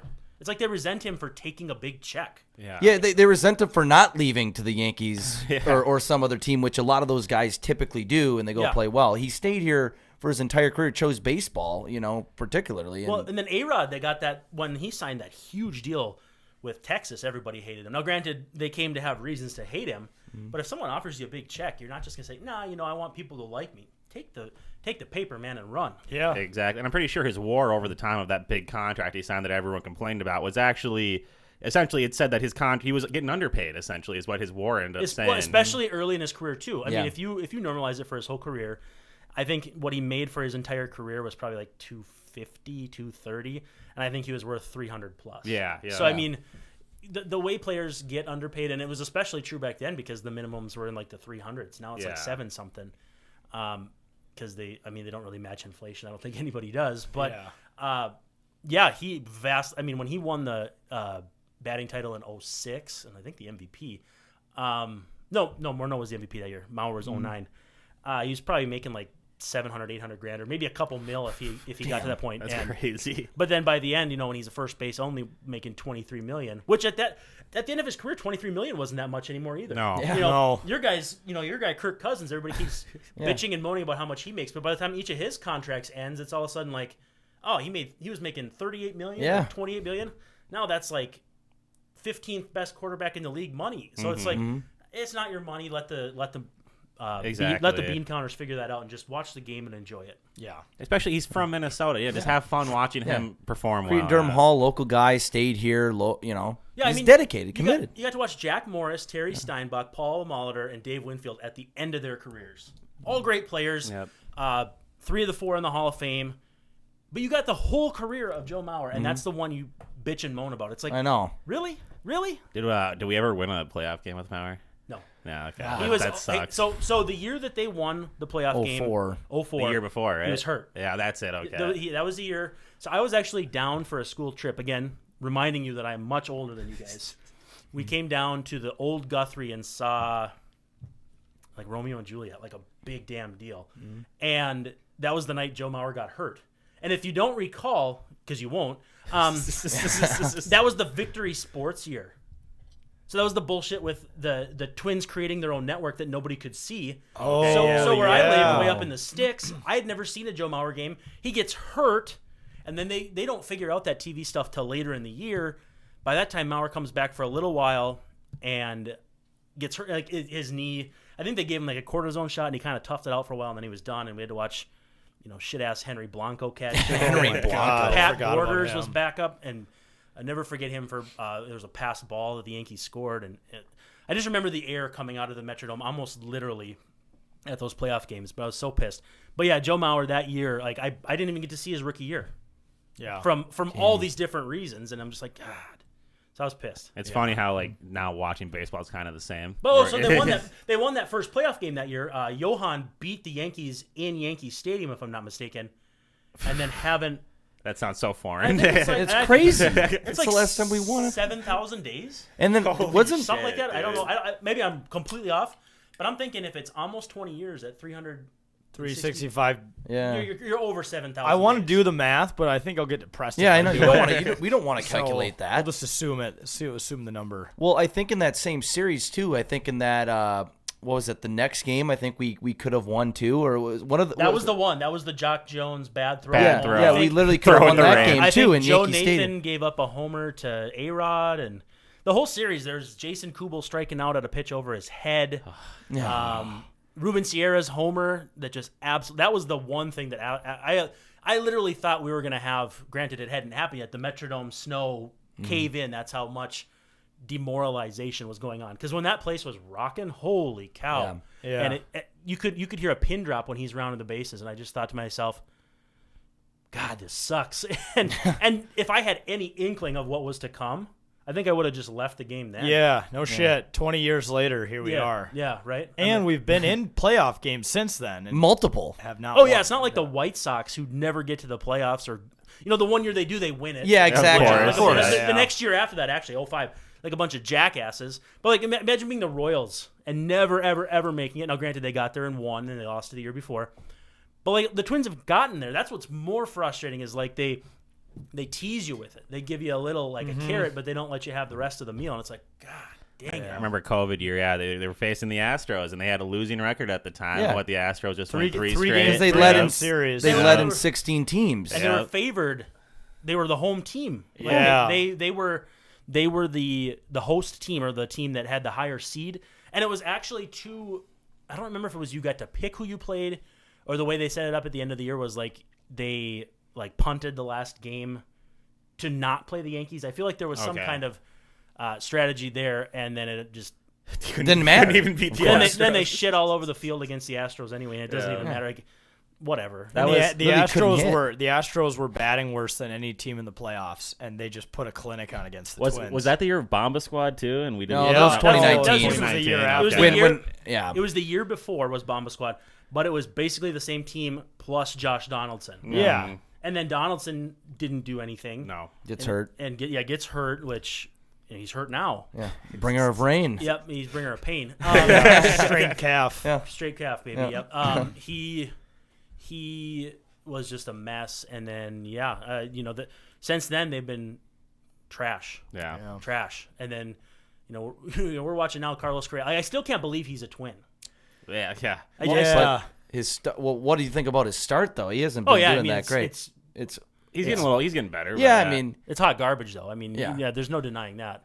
but there's people actually talking about Correa like he's doing bad. Like they're getting like I'm like, are you gonna say to get rid of him here? You're getting really pissed off. Like any chance that's gonna happen. Yeah, we have a 6-year, $200 million contract, right? Like he's a good player. He's At proven minimum. himself. We Yeah. also, yeah. we got very got a lucky. good deal. We got very lucky with that whole physical situation. Yeah, exactly. That we came out of that. We were like the third team. Oh, But it was the like fact that we got Plinko, him. man. You're Yeah. waiting for it to like keep falling, and at some point you almost feel like, oh shit, we were this guy's third choice. Yeah, I know. And The if you team he just played with last year. And if you look at the rest of the offseason, like the pivot point for that offseason is if you get Correa, and you really needed a confluence of like the least likely things to happen. Otherwise, it's like, sweet, we got Kyle Farmer. yeah, Like, right. who the fuck is Kyle Yeah. Farmer? I have no problems with Kyle Farmer, but this offseason, if you don't get Correa, I don't think you trade a rise. You had No. you had that off-season meter, right, for the Twins? Is that you? Yes, I love that. I co-opted that from the running joke was that like USA Today had this like temperature gauge, and I think it was super hot in whatever, might have been all of America, and they had the sun like blowing this thing that looked like a test tube, and it looked just like he was smoking a bomb. Yes, it Like, did. and so I'm like, let's do it. So somebody found it for me because I was having trouble finding it, and then I just kind of did the have a freaking off season meter. Kind of petered out at the end, which is a shame because actually that's when the off season got good. So I just quick filled it up to the top and then made kind of lines coming out. It looked pretty perverse, Yeah. but that was kind of the goal. So I just remember Kyle Farmer was like the top for a long time for you. yeah. And then Joey Gallo, and I was like, okay, It's all right, yeah. And then it was like, oh, okay, yeah, Correa gets you up there, and Pablo Lopez. Things kind of came together, but for a while there, I was like, geez, Yeah. this might not be good. Yeah, well, and there was a lot of the meme going around of poking, do something. Yeah, because they weren't doing anything Yeah. for a Well, and while. that's their MO is like every single offseason. It's like, all right, Wait. who's a free agent in middle of February? Go get him. And Yeah. they might be a good player, but without a full spring training, Lance Lynn was an absolute trash heap for this team. And granted, he sucks now for the White Sox, and he hated me. So honestly, I'd screw him. But funny story though, I kind of deserved it. So I thought he's gonna be this funny guy like he was in St. Louis, right? Like Yeah. I'm watching all these YouTube videos and he's messing with everybody. He's pissed he has to sign with the Twins, right? 1-year deal. He's thinking he's getting $100 million. He gets $13 million. Yeah. So I'm trying to talk to him, like I'm trying to get this relationship with him, and he's just kind of. And then it gets to Father's Day, and I'm like, oh man, I'm gonna write this freaking awesome Father's Day article. Never seen anything like it before. I'm going to talk to all the players that I know have kids and be like, hey, what's it like to be a big leaguer and a father? And I get, Zach Duke and Addison Reed and A-Ray Adrianza and all these guys. And I go to Lance Lynn, and he's like, actually, I'm divorced, and I never get to see my kids. I'm like, shit. Well, this ain't work. I'm like, This did not work. I'm like that Homer Simpson gif where you go back into the bushes, and I was like, well, good thing you're getting traded in a couple months. Yeah. I just effed that up. Yeah. But that was like one of my least comfortable interactions because I was just a complete. I mean, it's not like, how do I know he's getting divorced? Yeah, you have no clue. But I just felt like a complete piece of trash. Like, I felt so bad. He's like, yeah, I'm actually divorced. I never get to see him. I'm like, shit. Yeah. Damn it. And he's going to take out that rage on you now. They're like the hate. Yeah, like, fuck yeah. this guy. He brought these memories. Right. You should have asked a follow-up question, be like, any legal proceedings that are going to hopefully help with that? Yeah, or, yeah. Can Put I, the mic back in his face. Yeah, okay. At that point, I was like, all right, see ya. Have a what else do you do? good Okay. Sunday, man. Wow. That Big just- gulps. All right. Yeah, See big you gulp. later. Well, see you later. Yeah. Has there been any It's other probably where he died. players who have not liked you, or not really? One time I said something on Twitter that Brian Dozier didn't like, and we talked it out like dudes. That was cool. He was a great dude. One of my all-time favorite stories was in 2013 was my first year, and so I was learning on the fly. And a smart man named Jerry Fraley, who's since passed, said, watch Patrick Royce because when he rips the shit out of somebody, he means it, and he can look them right in the eye after. Yeah. If you rip somebody and you don't mean it, you're a coward. Right. Because you're just doing it for whatever. But, and I don't even know if this was a rip, but I wrote, like, guys, Justin Morneau's getting traded. Like, it's 2013. He's not Justin Morneau anymore. He had the concussion and stuff. And it was, like, the most provocative thing I'd written to that point. And I always got to the park early because I wanted to tweet out the lineup first. I was like, Chris Farley on Tommy Boy. Yeah. The idiot circus boy. And so cool, tweet out the lineup, talk to the security guard, come around the corner, and there's two freaking people in the clubhouse. Justin Morneau and me. And I was like, touche. Yeah. And granted, I don't know if he reads the press packet. Some guys do, some guys don't. And he's a phenomenal guy. He's a great broadcaster. But it was like, I wrote something where it's like, guys, he's getting traded. Get ready for it. And then I was like, immediate accountability the next day. And I was like, okay. Yeah. Yep. I'm trying to think of who else didn't like me. I had a lot of guys who I loved that I had great relationships with. Phil Hughes. Who didn't like me? It really comes down to Lance Lynn, man. That's it. Yeah. Well- And then the next year he walks by. They're leaving for the All-Star break, and he's on the Rangers at the time. And he gives me like a, what's up? What's up, dude? I'm like, Now you give me something right now? where Come was on. this last year when I'm trying to write a story about you having Tommy John surgery and you give me bupkis and I'm trying to write the crap out of like how you recovered to play for the Twins, and now you're like, what's up, dude? Yeah. Come on. Now we're buddies. All right, sounds good. Well, speaking of like, I mean, you said most of the guys you liked you, but what are some of the most interesting interactions you've had with a player? I'm sure you've had a few. Wow.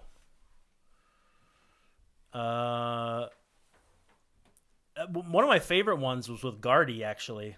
And it was 4th of July. I think it was 2013. I want to say Kyle Gibson debuted that day or right around then, or it was one of his first starts. And we all kind of file in and do our shit before the game. And then everybody gets up to leave. He's like, hey, kid. He waves at me. If people are listening and not watching, he waves me over. And he's like, you got to see this. And I kind of look at the PR guy like, what the hell's going on here? Because I like Gardy like me, but it wasn't like buddy. And he goes, you got to watch this. And he pulls up a YouTube video of Kent Murphy, and we sit and watch Kent Murphy YouTube videos of like don't bunt, hit dingers. Yeah. For like 25 minutes.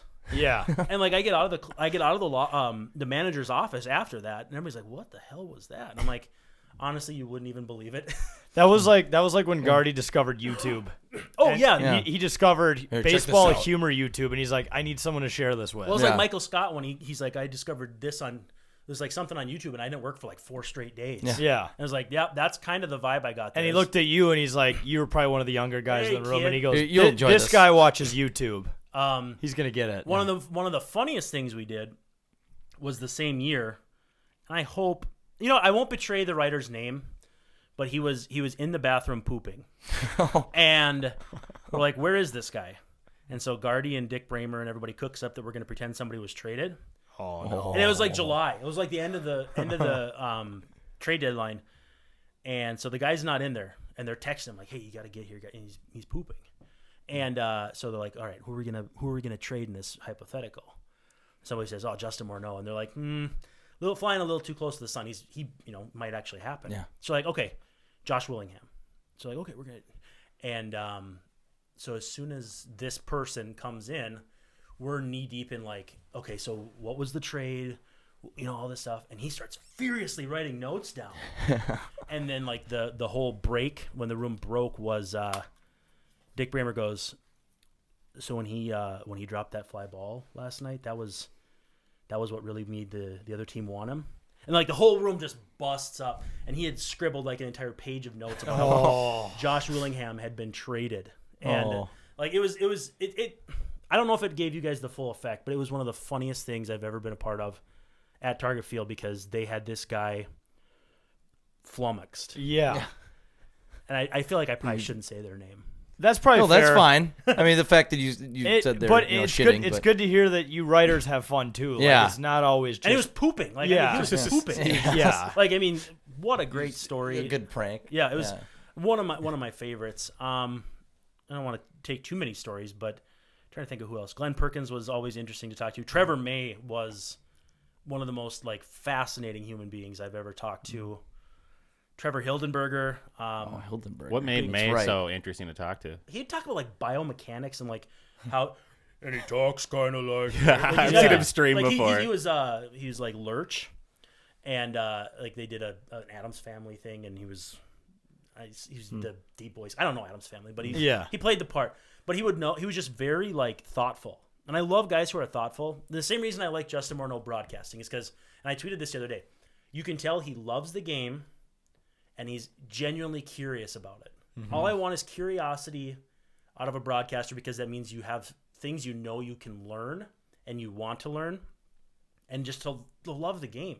Right. You get so many broadcasters that are just disinterested. Oh my God, dude. They start talking about something else. Former players, or like, this game sucks now. Then go get somebody like when you watch. I normally would not have understood what you're saying there, but I just started kind of like watching other broadcasts this year when I'm like gambling on the games during the day, and like Detroit's broadcast is terrible. There's already only 100 people in the seats, but when these guys maybe say something once a minute, it's like, you're not doing anything to help your case that fan right base now. is down very bad right now. And it sucks to see the fans don't show up, and neither do the announcers. Well, and don't get me wrong. Like, I know Jack Morris is a legend here, but they do not like him as a broadcaster. Yeah, I was gonna say. Didn't he get in trouble last year for some? He was something? trying to do some like Elmer Fudd bit. And it did not. No. Came off as Well, it hit about as well as Elmer Fudd trying to take down Bugs Bunny. There we go. And it's the same thing with like golf, because I'm a big golf fan. It's like this sport is already boring enough to most common sports fans in some ways that these guys don't help the stereotypes. So does like, Jim Nantz do it for you? He does it for me. Like, course. he's fantastic. But sometimes you watch the ESPN Plus streams and you see some of those guys, and you're like, okay, like when people make the nap jokes, this is why. Yeah. So like when I was watching some of those other broadcasts, I'm like, this does not help the narrative that baseball's a boring Is that the sport. JV crew though, or is it actual legit like guys who do other stuff and they just bring them in? The ESPN ones, like they definitely like if they're the morning stream, they're like the guys who like do football and stuff. They'll bring him in and like they're clearly like you're announcing this like it's a football game. Stop. Yeah. So no, it's just when you said that, like it struck. Now I see what you Resonates, mean. Some of those we're lucky. I feel like to have Morneau and Bramer, like they keep you engaged. Where watch some of these other or the Orioles broadcast. Holy fuck, like. Just dozing off in the middle of the game. Might as well not even have announcers. Let's just listen to the sounds of the game. Yeah, well, seriously. I grew up watching Bert Blyleven, but at the end it was like he just did not seem like he wanted to be there. No.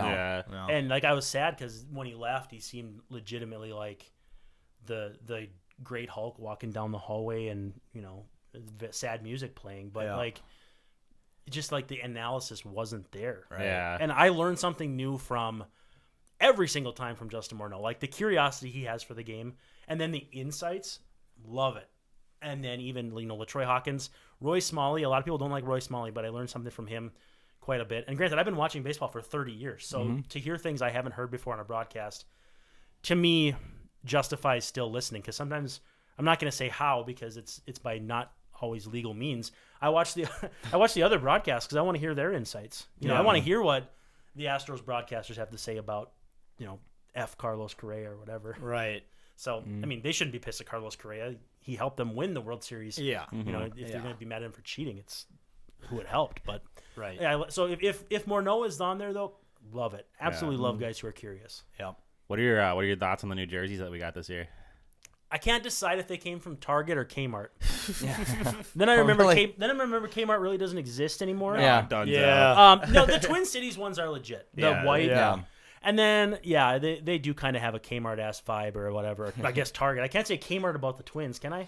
Target Field, after all. Yeah, it has to be Target. It's got to be full Target. Target's a Clearance sponsor. Target, maybe. Like somebody ran through the discount rack and was like, "Oh, geez, Yeah. truck's heading to Fort Myers, and we did not prepare." Yeah. They're whatever. They're fine. The whole Miami Marlins thing to me was like, whatever. It's an M.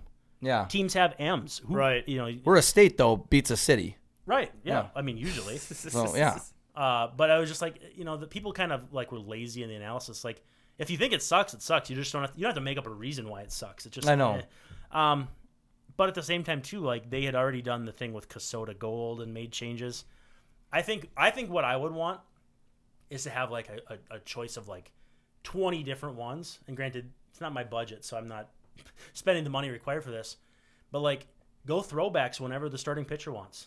Go baby blues. Go pinstripes with the Minnesota from like 1999. I I miss know. those. So I that miss lowercase m. Those were Yeah, sweet. That was Every- beautiful. When they had the lowercase m, I'm like, man, the TC would be cool. Now they're the TC, and I'm like, man, the lowercase Let's get the m. would be M. Yeah, I know. cool. You want to go back and forth. Bring it back. Bring it back. Yeah. So I would like to see them just have a million different outfits. That go with the outfit changes like who is it? The Oregon Ducks do that. Yeah, they have a different Like 10 outfit for different every week, alternate basically for uniforms. football. Yeah, exactly. It's like costume change at halftime or something. But, That'd yeah. be sick, actually. yeah, right. But the new ones, they're fine. I don't spend as much energy as some other people do, like crying about that stuff. But Yeah, it just doesn't worry. matter that much. No. The Yeah. Astros, those Space City ones are fucking sweet. Yeah. do you guys like like those. the North Star color wild ones? Yeah. The retros? They're all Yeah. right, yeah. I do, but it's a known opinion on this podcast that we don't think that is our true reverse retro. I think a true wild reverse retro goes back to the original jerseys. Yeah. Like or their that- 0-3 yeah. run or Because something. that's those our jerseys. because that's our team. Yeah, exactly. And it doesn't. They do the look Darby cool. Hendrickson era. Yeah. Les Walls, The early days. the Yeah. early- OG, the Marion original- Gabrick. Because that's the actual throwback of That's the the Minnesota actual Wild throwback. franchise. And which yeah. it's cool. It's cool what they did, but like it does. Having looked at the jerseys more, it feels like something's off. Like it's missing the North Star logo. It's like manufactured. Yeah, it's- exactly. I mean, I understand the spirit of it, but also too like it just doesn't. It doesn't do Yeah. it for me like I thought it would. I'd rather see them wear like Minnesota Waves or something. Like throw back to that or the, Yeah. who was the team in the mid '80s that. The Saints. The Fighting Yeah, Saints. the Fighting Saints. Yeah. Yeah. That would be I cool don't if they know. I actually wouldn't- did that. And when the North Stars left, the Minnesota Moose are around. I Yeah. think the Yeah, Moose that would be be cool sweet, too. too. That That was was sweet. That was very brief, like 2 years. Then That was it, yeah. Manitoba. I remember all the kids in my school had Minnesota Moose shirts, and then we were all yeah. pissed when they went to Manitoba. Yeah. Yeah. Well, they're Like, granted, I lost grew up two next. teams. I grew up next to Manitoba, so I was Yeah. like, oh, whatever. well, but their logo and their apparel was so cool. Yeah, the it was Minnesota sick. Moose. Yeah. purple. Yep. and Yeah. like and a dark green. Yeah. It was it's really awesome. cool. Definitely don't see that around here. No, Well, I even think like the Timberwolves should go back to just like the give me the trees. Yeah, the trees Yeah, the and, jagged, and the jagged, wolves the like jagged yeah from font. They tried to do that a little bit, but it wasn't the same. Yeah. Like a couple years ago, they needed to go back to like the the KG era, late '90s, early 2000s. When Garnett gets into the mix with the ownership group, because apparently he doesn't want anything to do with Glenn Taylor, as Laurie and A-Rod become more and more owners and they kind of take over, and it kind of feels like they have already. Yeah. I feel like KG will get more involved, and that's when you take it back. You go all throwbacks. You have literally no real history outside of the KG years to really fall back on that you can be proud of at all.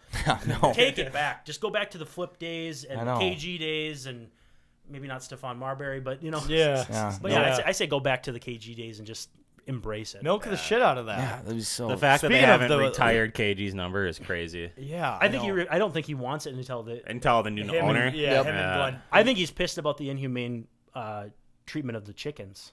I'm kidding. I know. That's what he's upset about. Yeah. Hey, that's why we didn't win any fucking playoff games this year. Only one is because no one was gluing their hands to the court. I The know. one at the Clippers game and the play-in last year happened right in front of us. Yeah. I went with a Twitter friend, and we were sitting there, we're like, what the hell is going on? Yeah. You had no idea. And so Yeah. we like turn on the Twitter machine, and everybody's like, oh, yeah, this lady. I was like, what? Yeah. And like, So random. is it really that easy to get on the court at an NBA game? And then to do it, somebody Yeah. else to do it again the next? Yeah. I was like, that's not good. And then there was the other video where she was about to go on the court, and the security guard was on her. eyeing her down, and then you saw her get up and boom, That dude just- had the quarterback spy on her, and she was snuffed out so fast. yeah, she got laid out. No, that was the one you dream of is when you're training to be a security guard. I don't know what training is. What do they do? Give you a They go to cop school, or Give you a jacket. no? that says security. I think you fail out of cop school. Yeah. That's how you That's go. how you get diverted. It's like, it's like Yeah. the minor leagues. you get relegated, He's Yeah. he's in the minor leagues. He's trying to show off to get back called up to the big leagues. And- Yeah. or you lot of could videos go to of- football after a hit like that. Good form, yeah. good awareness time. Make a water boy story out of it. Yeah, wh- Bobby how did you, Boucher. how Yep. did you get into the league? I tackled some protesting chick trying to glue- run on the glue court. her hand to the fucking court. Did There you you see? I think it was opening weekend where that Yankees fan was trying to propose to his girlfriend, and as soon as he opened up the ring, he got just decked by stadium security. Did you see that? That was hilarious. That was on the field. It was wasn't so unnecessary too because he wasn't like. He Oh, wasn't, yeah, I remember He wasn't that now. looking around, and he was just like, "Will you marry me?" Not, and then as full Yeah. speed just decks the guy. That was fantastic. It's like- I endorse yeah. it. It's like I endorse watch it. I watch the old wrestling, and like you get in the old days where fans would jump the rails, and wrestlers would have carte blanche to just kick the living shit out of these guys. Yeah. And it's like these guys, obviously, it's entertainment, but they're big, strong guys. They're beating the living piss out of like this drunk frat. Yeah. And I'm like, hell yeah, that's a good deterrence right there. Now, was it harmless? Probably.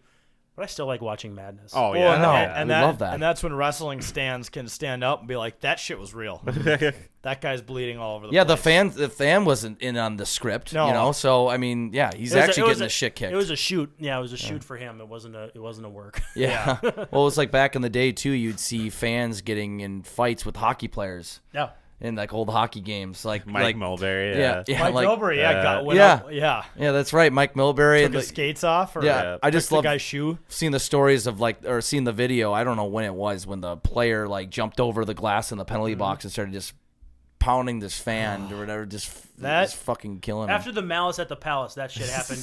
Yeah. That shit stopped happening in basketball. Yeah. Ron Artest. Ron That's Artest it. coming at what Meta World Peace. Yes, I don't know what Meta his name World is now, but that dude coming at you full speed, and I think Ben Wallace was involved. Ben Wallace, terrifying Two man. giant guys. Yeah, it's like Afro Man on steroids. Ooh, no. Nope. You have messed up. You see the life flash before your eyes. And after that, I don't think we're going to see too much more of NBA type fights like that. Yeah, well, No. Jake, the example you brought up, I think that was the New York Rangers, sometime in December of the 90s or the 80s, but that spawned what I think is one of the most underrated quotes in interview history. There was a media scrum after with one of the guys who was on the bench, and he goes, "Yeah, give the fan credit. He hung in there for 12 or 13 good ones." Yeah. Because the fan is over the glass, and the entire bench is wailing on that guy as he's standing on the ice. And that's a home run for Bergman. Bregman. number 4. Bregman. cheater, Fucking piece asshole. of shit. Yeah.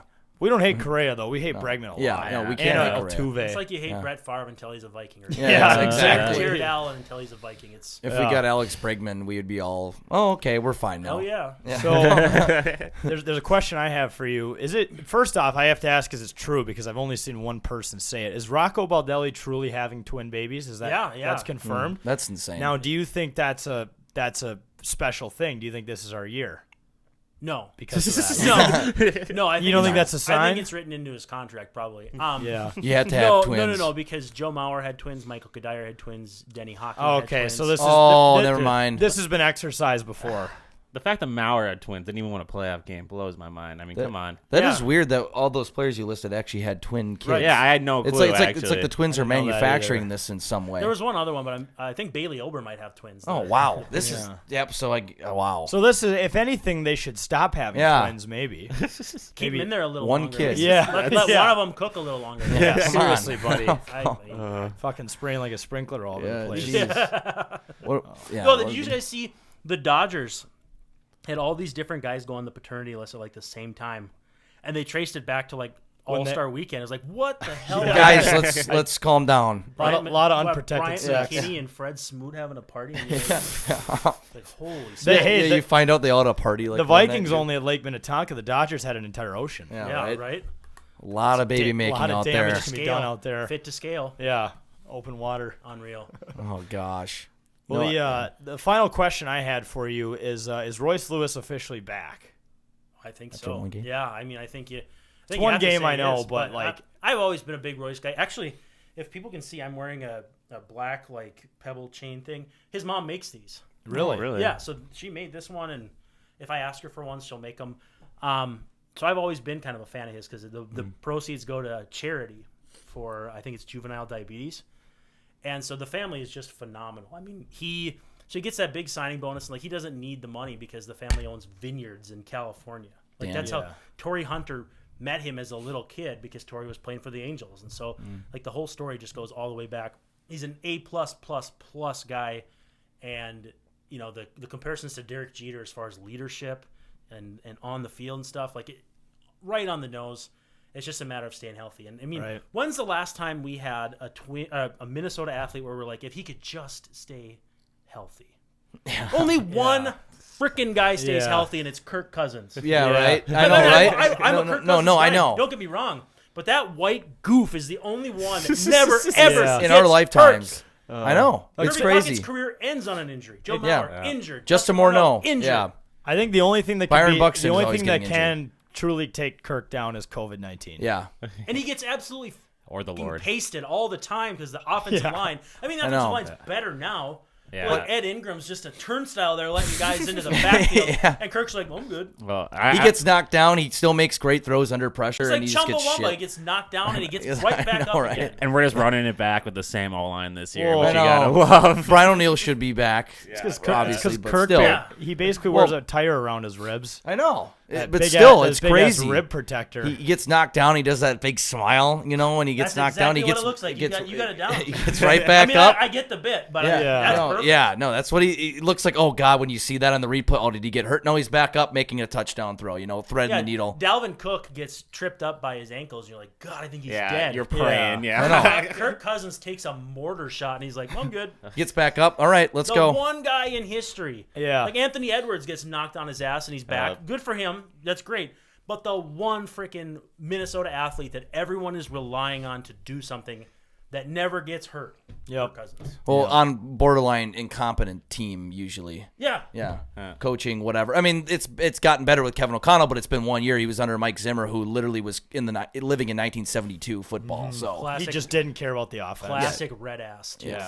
Everybody freaking hated him. You grow to hate guys like that because they're just pissed for no reason. Yeah. Yeah. Which is I think what my Twitter persona is right now. Yeah. Like just pissed for no reason. Like get off my lawn, you know? Okay, you seem to get into a lot of engagements on Twitter. Do you like doing that? Do you like that? No, I hate myself. And so the problem is, like, you guys have ever heard of imposter syndrome where you feel like you get to continue to prove yourself? Yeah. Well, I feel like if people don't think my shit is legit, I got to prove it. Yeah. And so I'm always like, oh, I know what I'm talking about. Especially as someone working independently, we get yeah, that 100%. yeah. You Yeah. know, it's not. It's like I'm not with the Star Tribune or anything like that. I got to prove that I know my shit. And so, and part of it too is I just I'm stupid. Like I'm really freaking stupid. So I get into a lot of the worst. But there was a point, like I spent a lot of my career wanting to be just that journalist, you know, the big J journalist, as they say on other programs, and I could never keep it up because like I'm just a goofy dude. So it's like, why not just lean into it? Mm-hmm. Tell people I'm sick of their shit and not put up with it anymore. And like, if you don't like that, why would you want everybody to like you anyhow? You don't like everybody. Exactly. So who Yeah, cares? yeah. Like, if people aren't gonna like you because you're, basically it was this. I would rather you hate me for who I really am than like me for who I'm pretending to be. Yeah, that's a great way So to it's put like it. that to. Oh my here's god. another one. McCormick. 3 So to my 0. friend Bobby drives that train. Oh, What, really? His name's Bobby Vasquez, and I met him on a forum in 2004. That's crazy. How's that for old man? Old man internet nonsense. Yeah, his name's Bobby Vasquez. He's a journalist in somewhere on there. But anyway, he's missed like 4 games since the stadium opened. Jesus. His sister got married, I think was one, and then I think he had like surgery or something. But yeah, if you look up Bobby Vasquez on AstroTrain, his name on the form was AstroTrain. I'm like, really? And he like proved it. He had a news story and everything. Oh, But yeah, so I'm like, oh damn, I know the news. I know So the training conductor. when you met Bobby Vasquez, is the last time the Twins won a playoff game. 04. About that, yeah. That's insane. got to meet him again. Same year, right? Yeah. I was a senior in high school that spring when I met him, and now first year college student when they went. It's like that is a long ass time. Yeah. Thank you for reminding me. You're of that. welcome. And how old I am. So many 04 references. I know. Facebook created. Class of 04 for me. Yep. Yep. Yep. So Last- You guys are like, oh yeah, I was born in 2004. Yeah. we're practically. still older than still that. 90s Yeah. babies. Still 90s kids, but just haven't I'm experienced. an 80s baby. Yeah. I think we were class of 2014. He's class 2015. 15, Yeah. yeah. So Where at? I went to Roseau. we went to Burnsville. He went to Wisconsin. New Richmond. Yeah. New Richmond, Wisconsin. I played baseball there before. New Richmond? Yep, there, and then Osceola. Oh, yeah. We'd play there Oh, every yeah. year, like a not barnstorming, but we'd go over there and play a one-off. And Wisconsin baseball, man, it's freaking awesome. It's nuts. Yeah, it's almost like Minnesota and Western Wisconsin town ball is just like That's what I played. And it was Yeah. so I miss it a lot, but I'm fat and old, so I just play softball, which is fine. But I do miss like the competitiveness of that, and the Wisconsin games are fun because the whole freaking city comes out. Oh yeah. They have broadcasting like on a local, Yep. little radio station that's in whatever city, and 88.5 the Buzz or something. Public access Town TV. ball. Yeah. Set, Town Ball Tuesday. set like one camera behind home plate and stream it on Static, yep. channel 4. And the one park had like a left center that was like 480 feet. Oh, wow. All these towns have so much character, and it's Mm-hmm. like you can go to Chain Link Field in any metro, whatever, You can go to Maple Grove and you'll find chain link fields there with no personality whatsoever. Yep. And you go outstate Minnesota or Wisconsin, and like that's where you see the character. I know. It's the Oh, yeah. beauty of the game. There was Really old fields. There's a beautiful course that we used. It was our home field growing up. Field of Dreams is a gravel grass infield. You know what I'm talking about? Yeah, in Jake? Burnsville. Yeah, Yeah, in yep. Burnsville. That was like the only character with the only field with character I've actually really played at here in Minnesota. That I think there's Pacer Field in Savage. That's crappy. Well, it kind of, but it also was notorious for having the giant fence. the mini green wall, the in mini way, green, the yeah. steel monster, because like the Nice. fence, it was really short, but it went up like super fucking high. Like Yeah, it was insane. They have one in Meesville too. That's really cool. It's like the spirit of town ball is 90 people in town, but you can get 10 guys to play every single weekend. Right. It's unbelievable. Yeah. Unbelievable. It's nuts. We did the 999 challenge, Jack and I, at a Wait Anoka a town second. ball Is game. that the beer hot dog 9 Yep. innings? Yep. Yep, 9 I- beers, 9 hot dogs, 9 That innings. was Yep. at a town ball game at the Yep. Anoka, at Anoka, the Andover Aces. Andover Aces, yeah. That was actually a fun game to go to. It was my Yeah. first ever town ball game. I think I made it 3 innings trying to do that in like 2009, and I was like, I think I'm just gonna enjoy the rest of this game and have was a couple brutal. beers. And by the third inning, I was like, this sucks. No, By the 'cause third inning, you're just in the stands, just drinking. Yeah. just with a You're hot like, dog. And you're I'll ready. do the 9 beers, but the hot dogs, nah. Yeah, You coach, know. I'm out. That's a Yeah. lot of hot. I mean, It's a lot of hot dogs. I think we prepared for it well, but yeah, and like we were starving, so like the first few hot dogs went down great, the first few beers went down great, but then you hit that 4th or 5th hot dog. By the 5th or 6th inning, we were feeling it. Yeah. Like our mouth was getting dry, and See, I didn't participate. I filmed you guys doing it, and I was having a great time. And by the 8th inning, you guys like looked like you were gonna Struggled. vomit. Yeah, you kept saying the grease on the hot dogs. It was fine for the first few, they're, but as it they're, kept they're going, the it got rolled worse. hot dogs, you know, like the gas. they're station. so And good though. roller but- dogs. You eat one of those, and it's that grease is the best taste in the world. You eat 2 or 3 of them, and you start to get sick of it. By 6 or 7, it's pure hell. And you want water, but Yeah. you're drinking beer. So Yeah. there's a ratio of how good something smells to how it tastes, and hot dogs really fall on that. Like, you smell them and they could like draw you in from miles away, and then you eat one and you're like, that's pretty good, but like compared to the smell, it's just not there. Yeah. It's just not there. yeah, I totally Yeah. agree. We did complete it though. We did it. and I ended up puking. Yeah. Kind of unintended. I puked in the parking lot after. I think like I started laughing over Does that- something, wait, and I does just that- came does out that- like a does faucet. that disqualify? Like, what was the? No, so I mean, by It the was end, way by the after. end of the game, that's it. And then if you vomit, you vomit. If whatever else, And I didn't feel like it. It just came up very quick and just sprayed out like a fire I hydrant. should have made myself puke because I I did was feel just better. laying in bed with a stomach ache all night. I did feel better though. I gotta Jake, say that. you're a puker though. You puke when you drink a little bit or eat a little bit. Or Yeah. Eat a lot. Car sick. I'm Steve-O. If I, when it comes to that stuff. So you guys, I mean, you guys, do you have jackass personas then? I don't know if we I ever got, got I got that into before. watching that on YouTube because I grew up in like the Yeah. peak Yeah. era, Yeah. Jackass. like Yeah. 1999. I was 13 years old. So what's funnier than watching that? And actually, my stepdad, who was like he's like 40 at the time. He's like, "Are you watching Asshole again?" I'm like, that's pretty funny. That's pretty funny. Asshole. I mean, that's That's pretty a better close. name. And that's Yeah. the same He's thing. watching Asshole again over there. I'm like, that's pretty much it. But I've been watching the old ones. There was the one where they had that big hand that would smack. Yeah. Yep. Jackass. Yeah, in the third movie, I Yeah, think I it was. was Yeah, just yeah. watching like outtakes. Put it of in like the middle of like The Office. Yep. Like They're the last casually place you talking. expect to get slapped by a Yep. mat. Yep. Coming in with like flour or food on a Yeah. tray Oh, and just get pounded. Or you antique them with the flour. Yeah. So you, Oh, you guys gosh. don't have anything like that around here, do you? We don't. No. No. Good. We We should though. we try to steer away from stupid shit, but this is the time of year where it's like there's not really much else going on. Well, sorry that you brought me in. No. You didn't do a very good job of steering away from stupid shit by bringing me in. Well, that's our brand though. We love it. we still do plenty of stupid shit. I guess not stupid shit in like a physical sense. Like we're gonna go purposely try to hurt ourselves. We should just do a video where we jump off the roof. Yeah, I know. And see what happens.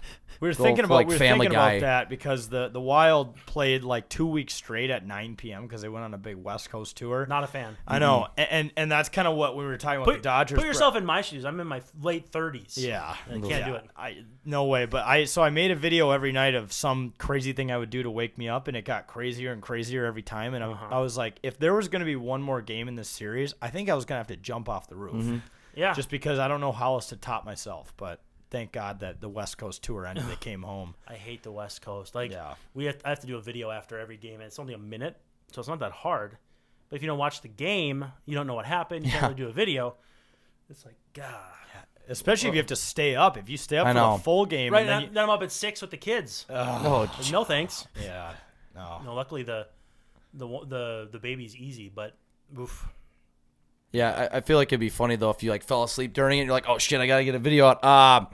Something happened. The Twins scored more runs than the other team. That's my update. Some fans are probably positive. There are also some that are also negative. That was me. If you're depending on your losing or winning team. That was me last year when we had to do 15-minute videos instead of 1-minute videos. Oh wow. The 1 minute one. The 1 15 minute, minutes. yeah, it was like 15, and it was with To talk about each game. well, I was the sidekick, so I didn't have to come up with like the okay. main stuff. But if I'm like this on the screen, like it's not good. Yeah. And especially it's if just so he's late. like, "Oh, what'd you think of that 7th inning decision to bring in this guy?" I'm like, What? Yeah, what? I mean, There was a decision in the 7th inning. yeah, I guess there was a 7th inning. Yeah. What? it's like it happened. I Yeah. guess. Yeah, I Oh, guess. But yeah. now that the game's not taking as long, it's helpful. I feel like we're gonna get to the end of this game here, just while we're sitting here shooting the breeze. Yeah. No Yeah. shit. We could. It This one- depends. yeah, this one's flying. Yeah. What's your prep for your 1 minute video? Is it essentially watching the game and recapping it, or sometimes we'll just box score it? So I call it a breathless post game minute. Usually I either listen or watch, but they don't want they're strictly like, yeah, don't read from the box score, which yeah, of course anybody can do that.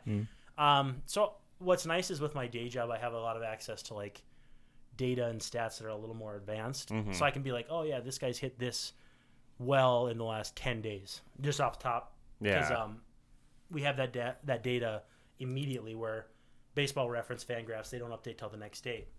So I just use a little extra data and fake it. Yeah. Yeah. Basically, fake it till you make it, and that's how I've gotten to this point. Yeah. Sound analytical, throw a bunch of numbers out there and like Same here. Just numbers guy. post stuff until you. What is it? Don't. People like it's it. not lying if you believe it. Is that what I think George Costanza said? It's not lying It's if not you lying if believe you believe it. Yeah, there you go. I guess. Exactly. Yeah. I'm way too old to be just getting into Seinfeld, but that's what's happening at our house. Well, they just recently added it to Netflix, so you That's gotta it. watch That's it. a My little wife's like, I bit. love it. I'm like, I've watched like 5 episodes Yeah. of my life. So we plowed through once, and we're doing it again now, and it's I understand a lot more cultural references. Yeah, Like yeah. I had a post the other day. It was like the airing of grievances because Oh, yeah. because I mean the Twins playing like this, everybody's Festivus. pissed. Festivus, Right. yes, yes. Yeah. So I was like, can kind of lean into it. I do a lot of subtle jabs though, like that, and then people I don't like on Twitter, I'll make fun of them on the show, but not obviously. Like have a freaking weekend and buckle up. Yeah. That Yeah. kind of stuff. Yeah. My final question is just: it says in your Twitter bio you're a 2-time bag fumbler. What does that mean? Another deal where it's a subtle thing.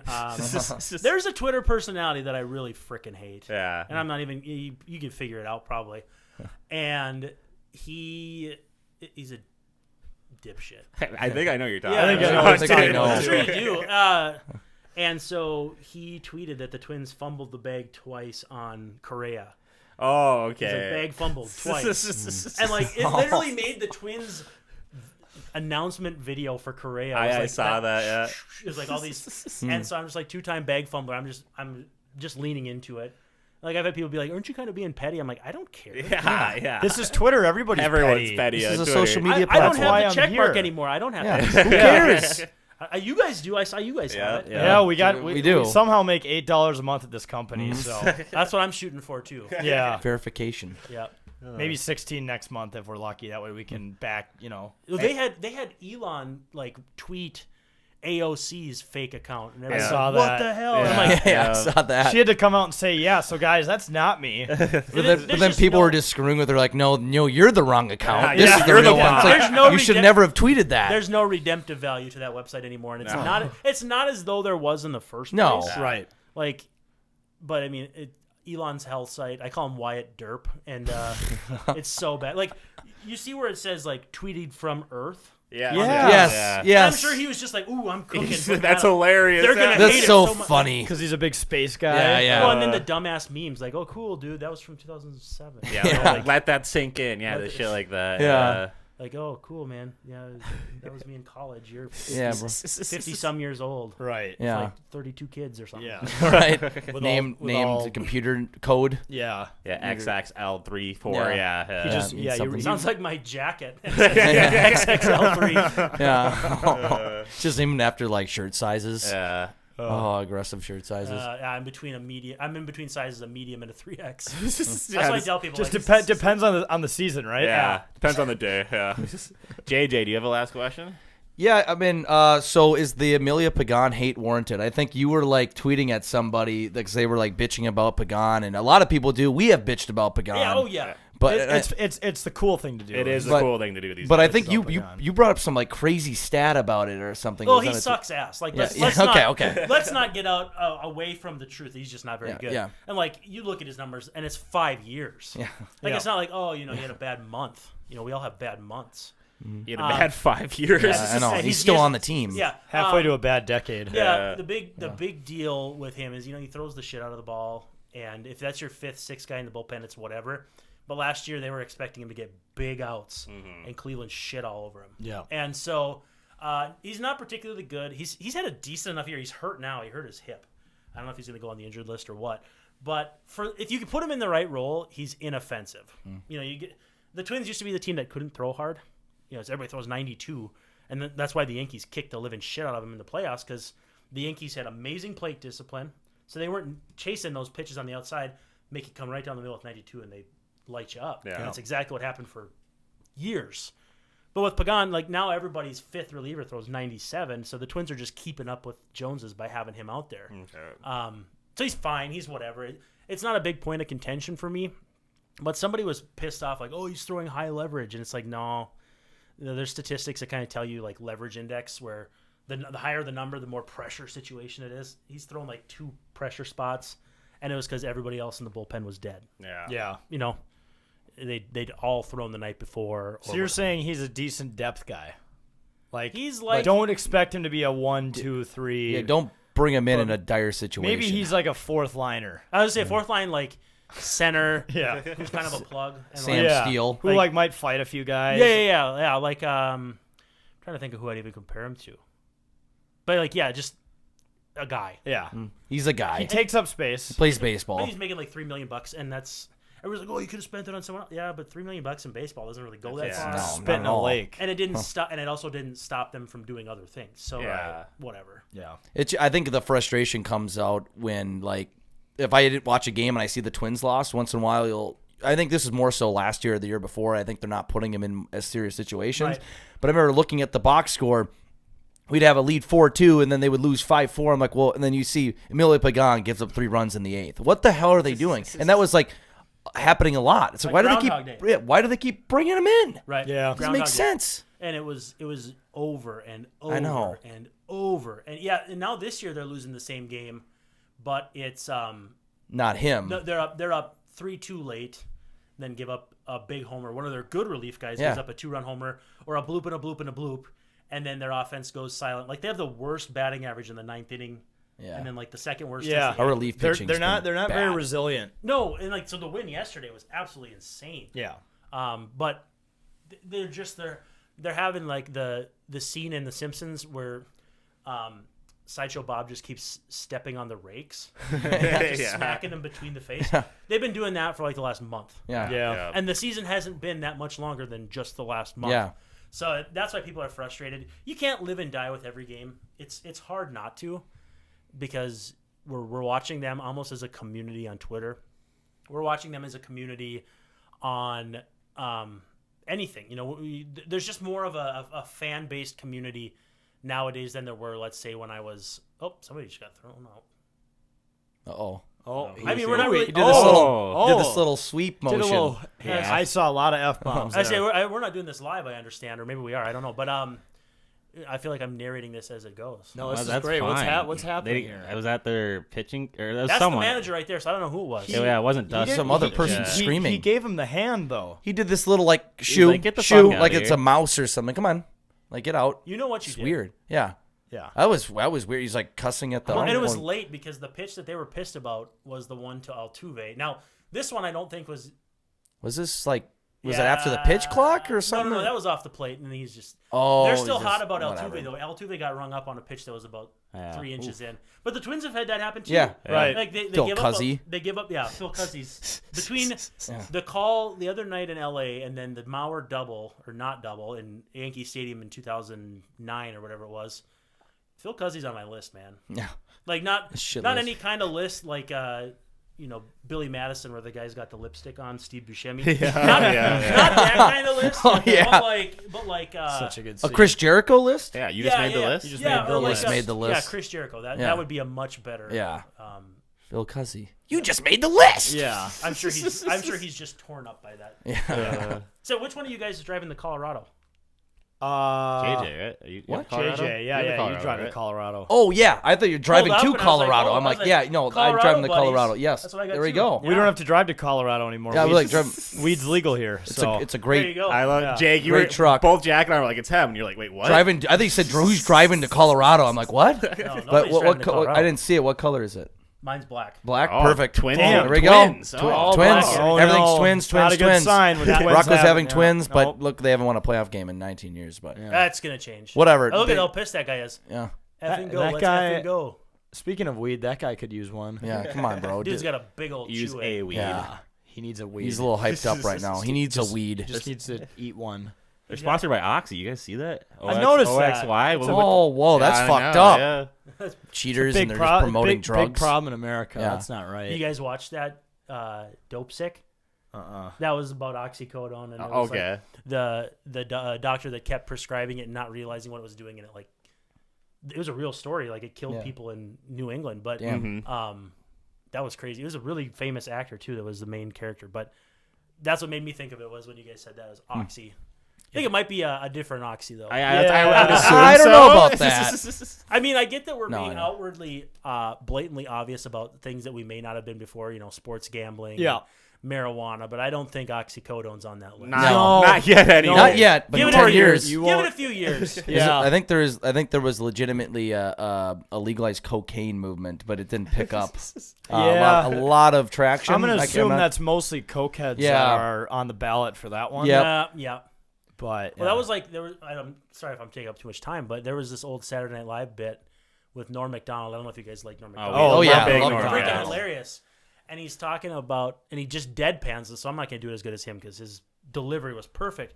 And he's like telling the story, he's like, yeah, there's been this bill in Wisconsin for, you know, making it fair, like blind people could have hunting license. And the primary lobbyists, deer. And like this picture flashes up of deer. It's like, okay, all right. But the way he delivered it was just perfect. Saturday Night Live did a similar bit, I think, with Norm Macdonald as well, about abolishing African American golfers on the PGA Tour. When Tiger Woods was winning like every tournament. Yeah. Yep. They're The like, joke was like, all but one golfer is signed to ban African Americans from the tour, and they just put up a picture of Tiger. I remember literally that. the same exact show. Yeah. It was Norm Macdonald doing the SNL. They had bit. one with Jay Farrow, and I don't remember the other guy that was with him.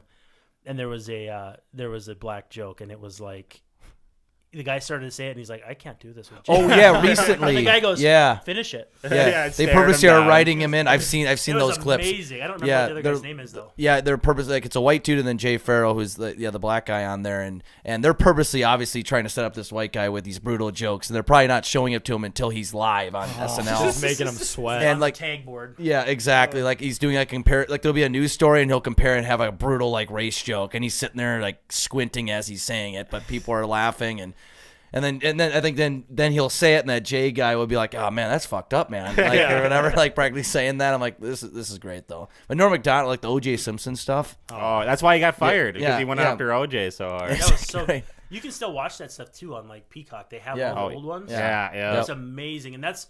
So I was like the only 8-year-old watching Saturday Night Live back in the day. Well, like reading the newspaper. Yeah. So that's where like my whole personality comes from, of like news consumption, was that I was the 8-year-old kid that the parents let stay up to watch. Yeah. Chris Farley falling through tables. Yeah. Oh my God! Yeah. But that Telling was, you not that to was the live. golden age of Yeah. SNL. Well, you know, if you ask Adam Sandler. anybody, they'll say since 1980, everyone has been saying Saturday Night Live hasn't been good in 5 years. Right. And that was because that was the year it was 5 years old. Every year they're like, oh, it's way better 5 years ago. Yeah. But back then, I mean, that crew, just unbelievable. Yeah. Every one of them. Well, and it's funny because at the time they weren't like super well received. Now people look back at it and they love it. But like, I mean, Farley ended up getting Adam Sandler. They both got kicked off the show eventually. Like, it's All of them, crazy really. to think about. Yeah, David Spade, Mike Myers. which is crazy. That's such Dana a powerhouse Carvey. line. Phil Carvey, Hartman was a legend. Yeah. Didn't he get murdered by his wife? Yeah, his wife. She's killed from him. Thief burned River him? Falls, by the way. Ah, Fuck. That's, not looking that's good for fucked. Minnesota. Huh? Not, maybe that wasn't the local angle I should have gone. Whatever. It's news. We're journalists. Yeah, I'm from up there, so I was like, the local angle is Phil Hartman's wife from Thief River Falls shot him in the fucking head. That's I'm like that? that's all the Wisconsinites with all the serial killers. Yeah. from there. Ed Gein and Jeffrey Dahmer. Yeah. It's like, Dahmer whoa, and- I know he was from my state. It's like that's not And a good Stephen thing, Avery. though. I mean, yeah. I still wonder like if Brendan Dassey's gotten to watch WrestleMania, because I mean now you get it like on Peacock, so I feel bad for him. Though. Depends on the jail. Every now Yeah, and I then know. though, so because my name's Brandon, my wife and I'll be like messing around like as a joke. We'll have what was the word he couldn't? What does inconsistent mean? Oh yeah. And my wife will be like, I don't know, Brandon. And then we'll talk on the phone and be like, yeah. Yeah. It was just like, oh my gosh. It just the cultural references in our house are so bad. Oh Yeah. yeah, I bet. Same here. Yeah, we have references. We have we have the Tom Brennan one. We do that. We do that one all the time. You guys saw the video I made of that. Yeah, right? it's That was live. fantastic. The pregame show. I almost Yes. forgot to bring that up, but we do all the time. That's a deep drive into left center. That ball's gone. I don't know if I'm going to put a I don't know headset if on I'm gonna again. Put a headset on again. Well, This is gold. I have a headset on Yeah. again, so I'm actually I made it. And you fast. consider yourself a man of Yep. faith? Yep. Exactly. Somebody did that to the Dodgers thing that's going on with pride and all that Yeah. stuff. Yeah. And Clayton Kershaw's getting in trouble, or I mean, as much as Clayton Kershaw, who everybody loves, can get into trouble. But then you got that pitcher from the Blue Jays who didn't want his wife to pick up popcorn, and now he's sharing stuff on Instagram. Anyway, Yeah. Bass, right? Is that him? Bass. Yeah. Like all that's going on, and so then this pitcher from it's Trevor Williams. I think he's with the Pirates, or he used to be, and he posts like a notes thing, and it was like 2 pages of notes, and like, dude, if you can't get your point across through one, it's too many. Yeah. And then people were just like, "There's a drive to left." Drive to Because he left was talking field. about being Roman Catholic, and he's like pouring out his heart, but it's like, dude, get to the point. Yeah. Yeah. Also, as there's a drive to left. Right. Hey, well, speaking of your viral tweet, how long did that take you to like sync It's everything funny, on? actually, like 12 minutes. Oh, really? Because you had to match up the score perfectly, right? Yep. And get to that bottom. No, actually, luckily, I by luck of the draw, I cropped out the score part. I didn't even. Okay. I had my phone propped up, and the funny thing is, I remember it was on Cherry Coke Zero 12 packs. Yeah. I had them. Something else just happened that's not good. It paused and Bases were loaded. it seems as if the internet has gone out. yeah, and I see That's- the right fielder running no. back. Is it a grand slam? He No, caught he it. caught it. He got it. Thank His God. run didn't come Oh in. yeah. Yeah, so I had three 12 packs of Diet Cherry Coke Zero. No, Diet Cherry Coke Zero, not Diet Cherry. Yeah. Fuck that. And then I just kept trying to sync it up, and apparently, luckily, the crop of my screen did not catch the score. Oh, So I had the nice. right pitcher and I had the right hitter. Gosh, And Yannios. then I synced it up, and I think it was only 8 or 10 takes. Okay. And not- I that's just not dubbed it bad. over YouTube because I'm like, I used to do a podcast way back, like this is 2012, where I'd lay my phone down and then talk and then put it on YouTube because I didn't know how to do anything. Yeah, just podcast. record it on your phone. Yeah. Yeah. It was my poorly produced podcast project. Yeah. You gotta love that alliteration, right? You got to start somewhere, though. I Right, mean, so yeah. so like It worked. you'll see my photoshops too though. Like everybody's like, oh, he's a gatekeeper. So I literally Yeah, took your Twitter. I took the Dave Chappelle, the money and put Gates in his hand. Like Photoshop, graphic design is my passion. Yeah. So, like, I don't know. It's the absurdity of it is. Like if you can't enjoy the absurdity of sports, why even? Right. Yeah. Well, no, Yeah. that's I always say that's why we exist. Like, But we everybody take that those bitches all the weird- time. Yeah. If you're not having fun, do something else. I know. Exactly. Yeah. Like if Watch sports something make else, you do want to something like else. literally like kick your dog or something shitty like that, like why are you doing Yeah. that? Yeah, maybe stick to bird watching. Then, Yeah, or come on. Find something a little more relaxing. Right. Than sports. Right. My mother-in-law was watching birds and like I'm like, that's actually really nice and peaceful. I might try that. Yeah. Yeah. Not going to go ball. Yeah, sometimes we ask ourselves, like I was pacing in LA a few years ago, wondering why I was a Vikings fan. Blending in with the crackheads. Yeah, I was literally blending in with the crackheads for sure. Like I looked like I was just Not too I many was of them part are LA. on here though. No. No. Not that I want to dox you guys. No, but I know. Yeah. I know the Yeah. neighborhood very well. Yeah, no. Yeah, no, we're in a good one. But all you got to do is travel about 15 minutes east, and you'll blend. Oh, right I in used to with take that way downtown and oh boy. them. Yeah, Yeah. it's interesting. It's I, fun. Couple of them I there. almost got carjacked after a Twins game one time. Oh wow. And I just missed a shooting one time by about 5 minutes on Yeah. on Glenwood. Yeah. I could tell the carjacking story real fast. Yeah, Go go for it. So it was the second to last day of the 2013 season, and the Twins were playing a day game the next day. And I still worked at the UPS store that I told you guys about. So I was doing double duty. So I was really jamming it in there, like work, ball games, etc.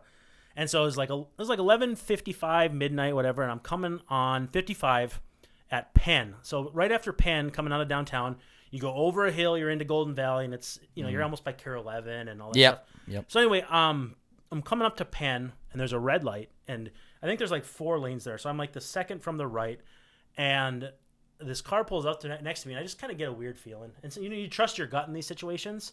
So I just kind of started looking for like, hey, if something happens, I can peel out to the right and go into the neighborhood, whatever. And this person gets out of the car, and at this point I'm like, what's going on here? Yeah. And they go out of my peripheral vision, and then all of a sudden they come back and they're banging on the top of my Honda Civic. Your taillights are out. Your taillights are out. And I'm like, This is strange. so I roll the window down about an inch. And I said, what? Yeah. And he goes, your taillights are out. And the light turns green, and I just floor Okay. it. Yeah. And so naturally. And so I'm like, crap. My taillights are out. I got to get that fixed tomorrow before the day game? How am I going to do that? Like, my brain goes there. My pea brain so goes both of your lights were out. So I'm No, No, he no, just no. thinks they are. So my pea brain's like, how the frick am I going to get to a noon game, get my taillights fixed? Like, because you got to be there like 9 o'clock for it. So I'm like, there's Yeah. no way. And then I started thinking as closer I get home, like, oh, what if they aren't out? Yeah. Like I get this Yep. dumbass like light bulb moment. So I pull up to our apartment, back into the spot, tap the brakes, both of them light right up, and I'm like, they wanted me to get out of my car. Yeah. How strange would that be though? A random like Samaritan comes out instead of just saying rolling down their window, "Hey, your back light's out." They get out, bang on your car, and Beat say, the "Yeah, living shit out of yeah, my your Honda tail light's Civic. out." Okay, I'll get out. Well, yeah. Like, I think they wanted me to get out of the car, and they're just gonna take it. yeah, Yeah. exactly. That's Yeah. exactly what was gonna happen. Yep. Yeah, and so I'm like, it was like the Ralph Wiggum, I'm in danger. Yeah. I'm in danger. I didn't even realize it. And then I'm like, Oh yeah, that would have been way worse than my taillights. Yeah. Yeah. Yeah. It's a day game tomorrow. That would have been a way more expensive can, issue. Yeah, you can just smash my taillights at that point. Hell, I'd rather get me take out of that. here. Yeah. Yeah. Yeah, Yeah. just don't take the whole car. Oh, I could tell dumb stories like that all night though. Yeah, I mean that's downtown Minneapolis for you. Yeah, It's there's been some a interesting. slot We've had machine. You interesting never know. stories. Never know what you're gonna pull. I haven't I haven't been down there in a while, but oh man, when I would work late night, weekend nights doing NCAA stuff. Oh, right out front of Pizza Luce, man, you would see just the craziest. yeah. Oh, that place. Yeah. And then there was one time a Twins game didn't get over till 2:30. They had a rain delay, and I had to be there the next morning at 9 because it was a day game the next day. And ramp, what is it? Ramp B was closed. Yeah. Doors locked and everything.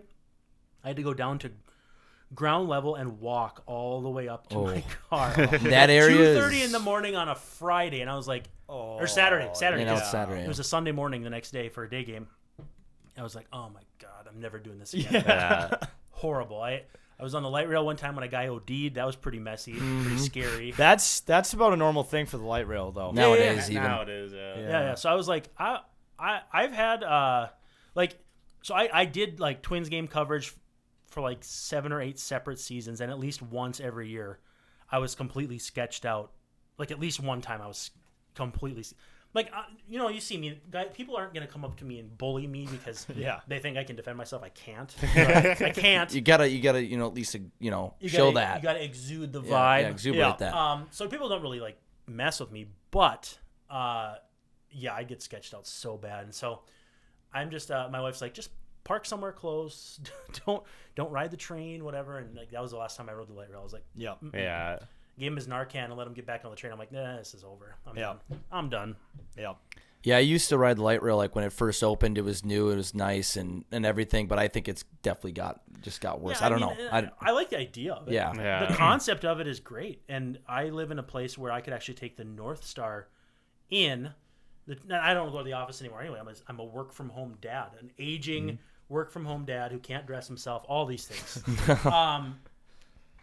I could have done that, but like the incentive just isn't there. Right. So it's like, well, it's the right idea, just doesn't get executed very well. I know people too doing drugs on the railway. That's not just like a Minneapolis exclusive problem. That's a problem in all the major railways. yeah. in Oh, the yes. US That's right just now, public yeah. transportation in general. in a major city, it's Yeah. just It's gonna happen. drug haven.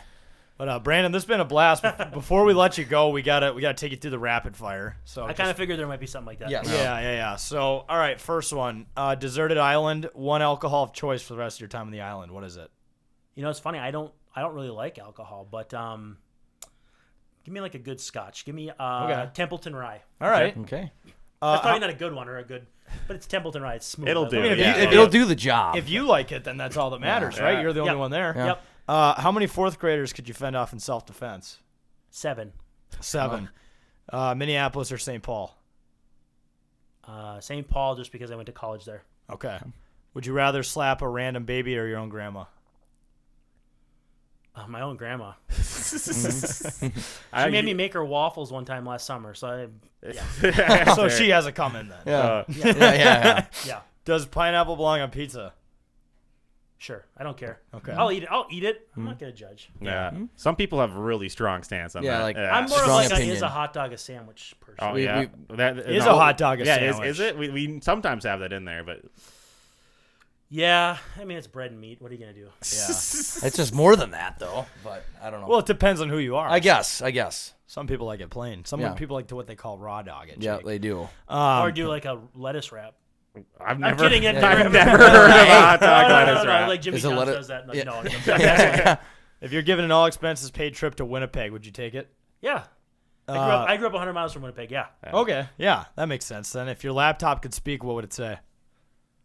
Help. Yeah. No, I never use it. Yeah. I have a work laptop that I never use. Okay. Because I have my home wa- setup. But if my computer could speak to you, it'd be like, can I just turn me down? Let me sleep for a while. Yeah. Sleep for like an hour. Yeah. No, I'm a very good boy. Yeah. Yeah. I'm a good boy. Least favorite fast food place?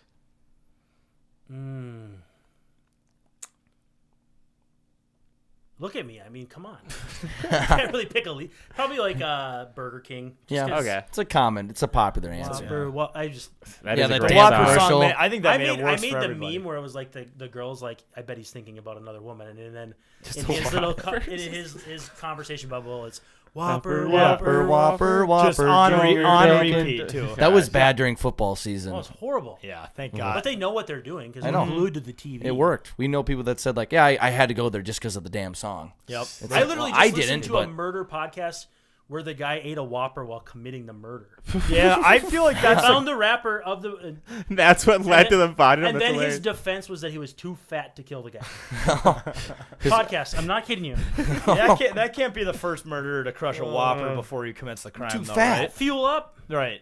Absolutely. They All right. talk about For $3 bucks too. murder steaks and murder burgers. I mean, you got to have fuel. Yeah. they use that in a commercial. Fuels you enough to murder someone. They should have. Oh, A little Halloween campaign. Yeah. Maybe. yeah. Not really doing rapid fire on these. I'm sorry. No, that's good. fine. No, I love the Yeah, conversation. these usually like to sidetrack a little bit. If a movie is made about your life, who would play you? Somebody said Patton Oswalt. I hate that. Yeah.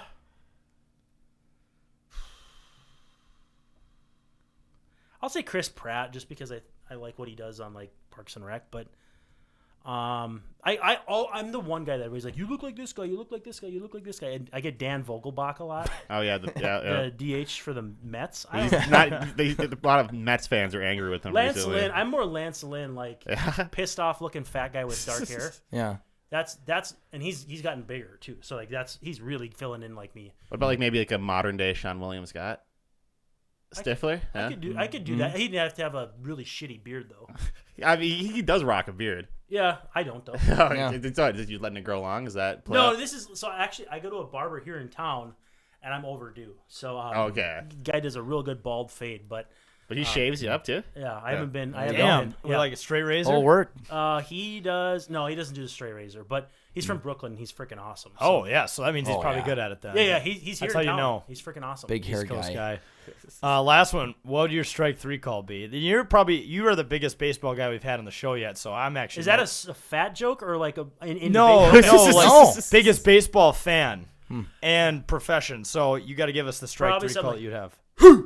Like just Yeah. Yeah. one long like. Yeah. Very very Quick to the point. authoritative. But yeah, I don't want to screw around. Classy but assertive. Yeah. Yeah, Right. there we go. Yes. Don't f around. Yeah. Well, Brandon, where can everyone find you? I know you do it. Don't. Don't find me. So, if anybody ever recognizes me in public, and this is going to sound shitty, but it doesn't happen really. It's happened like 3 times. And they're like, hey, are you Brandon Warne? I'm like, it depends on who's asking. It happened the other night in softball in Elk River. He's like, hey, Brandon Warne, Locked On Twins. I'm like, no. No, I'm I like, just not look like you. that guy. Locked On Twins, we're on YouTube, wherever you get your podcasts. And then Access Twins is a Substack that I never update because I've been just swamped with new baby. But working towards it. I got a whole bunch of plans, but he's not going to daycare yet. And so Okay. it's really hard to make content when you got a 6-month-old. Oh yeah, I'm sure. He's freaking awesome. I love him. He's the best, but it's a chore every day to figure out how to get my work done. Yeah. I mean, you still have time though to fire off some of those good memes when funny. And then funny the shit other happens. ones too, the bad ones too. Yeah. The minute recaps. The minute recaps, usually he's asleep by then. He's probably asleep right now, luckily. So There you go. And Yeah, man. like those minute recaps, that's on YouTube Shorts, right? Yep. Yeah. So, and then they do it. They cobble them all together on a locked on MLB game to game. Okay. So they talk to like all these. It get woven together like a 15-minute video. Oh, so you get Okay. the recap of every game essentially. Whoever that's remembers to drop it in the drop. Okay. Yeah. About 50-50 for me. Depends if we're playing on the West Coast or not. Or if I just remember to take the raw video and drop it into Google Docs because I'm brain dead. I know mom brain is a thing, but I think dad brain is a thing too. Oh, absolutely. Oh, yeah, for Freaking sure. horrible. Yeah, I bet. Especially the day. It's the day after Memorial Day too. Everyone's brain isn't working today. Yeah. I just Oh, yeah. got too much warm, like hot. Yeah. I didn't even drink anything. Well, maybe that was the issue. I didn't drink any water. Yeah. But Yeah. the kids were just running around in the inflatable, and we had some friends over, and just brain dead, man. Sun just dries I know. out your brain. It's just being in the sun for. We haven't done it in months. It feels like. So you get out there and it's like a drug and you just can't get enough of it. Well, not and only then you're that, out but of like it. you're enjoying like the melatonin and you're not hungry. You're just dying of thirst. Yeah. Like, Yes, it's- yeah. Well, you get so focused, you're distracted on something, you don't eat or drink. Yeah. Yeah. For me, it was keeping the Yeah. inflatable up because Yeah. kids falling off from like 8 feet high. Yeah. These are like not my kids. No. You know, they're kids of friends, and if they get hurt, I'm in big trouble. Yeah. Yeah. Liable. Yeah. I want that. No. Well, sweet. This was a blast, man. Thanks for I- coming in. I Thanks enjoyed a it. ton. Yeah. Definitely have to have Way you on better again. than over the computer. Over Zoom. Oh yeah, we're Zoom. so Oh, glad yeah. you come in. Yeah, that's what we always tell people as much as they Well, can. that It way works, that but way we could watch the game. When we have Yeah. a Zoom guest, we can't watch the game. Yeah. So Hey, we're not really fucked. missing. we're not missing anything. no, We're not really down missing. 5-0 as we speak. So Yeah. So I mean, we're not really missing anything. no. no, if anything, it'd probably be better to just check ESPN on this one and just Just bitch about your close bet. the app, and that's it. Yeah. They'll bring on Emilio Pagan and everything will be fine. We'll try again tomorrow. Yep. That's all Back you to can the do. drawing board. Sweet. Well, thanks, man. Thanks, boys. Thanks. You. Be good. Yeah. We will. Yeah, we'll try. Is Timberwolves center Rudy Gobert trying to follow the path of Aaron Rodgers? And what do I mean by that? The guy went on a fucking darkness retreat, the same exact place that Rodgers went, right in that little door. But naturally, I had about 100 jokes I could have said about this, but the internet always does it better. So I asked Wolves fans, what did he do on that darkness retreat? Wrong answers only. A funny one off the bat is this person polishing a bedpost. I think you know what that means. Did he manifest how to catch a ball in the darkness? Probably not. Tried to figure out how he's going to fit inside that door. Yeah, he's a tall man. That's a small door. Let's kick it to Instagram. Shadowbox Kyle, that's a good one. Learned how to catch a basketball in the post. This is actually one of my favorites, underrated one. Maybe if he's in there for long enough, our draft picks we gave up will come walking out. Learned how to play the sport. Aaron Rodgers, it's just hilarious stuff. All right, folks, welcome back to It's a Bit. Great interview with Brandon Warne, but let's get into the final segment. We have canceled. So as we mentioned in the intro, it's 2023, everyone, and everything is getting canceled. So because we have a platform, we're just going to use it to unleash our rage on the world and cancel some shit we hate. Start with you, journalist Jake. What do you want to cancel today? I'm canceling car tabs. And I know this is different for many different states, but in this state particularly, I don't get the idea of renewing car tabs and paying an increased price, which feels like every single year, like $200 for a car tabs to put a sticker on your fucking vehicle. Like, So stupid. I already pay car insurance. I already pay for the payment of my car. I already pay a shit ton in taxes. Why do I need to pay for a car tab? Makes absolutely no sense. Makes no sense. So I'm canceling car tabs. Really quick on that note, you would have loved it at the 500 this weekend. Saw a lot of great bumper stickers and cooler stickers. Yeah. One that stuck with us was "Stop organized crime, abolish the IRS." Yeah.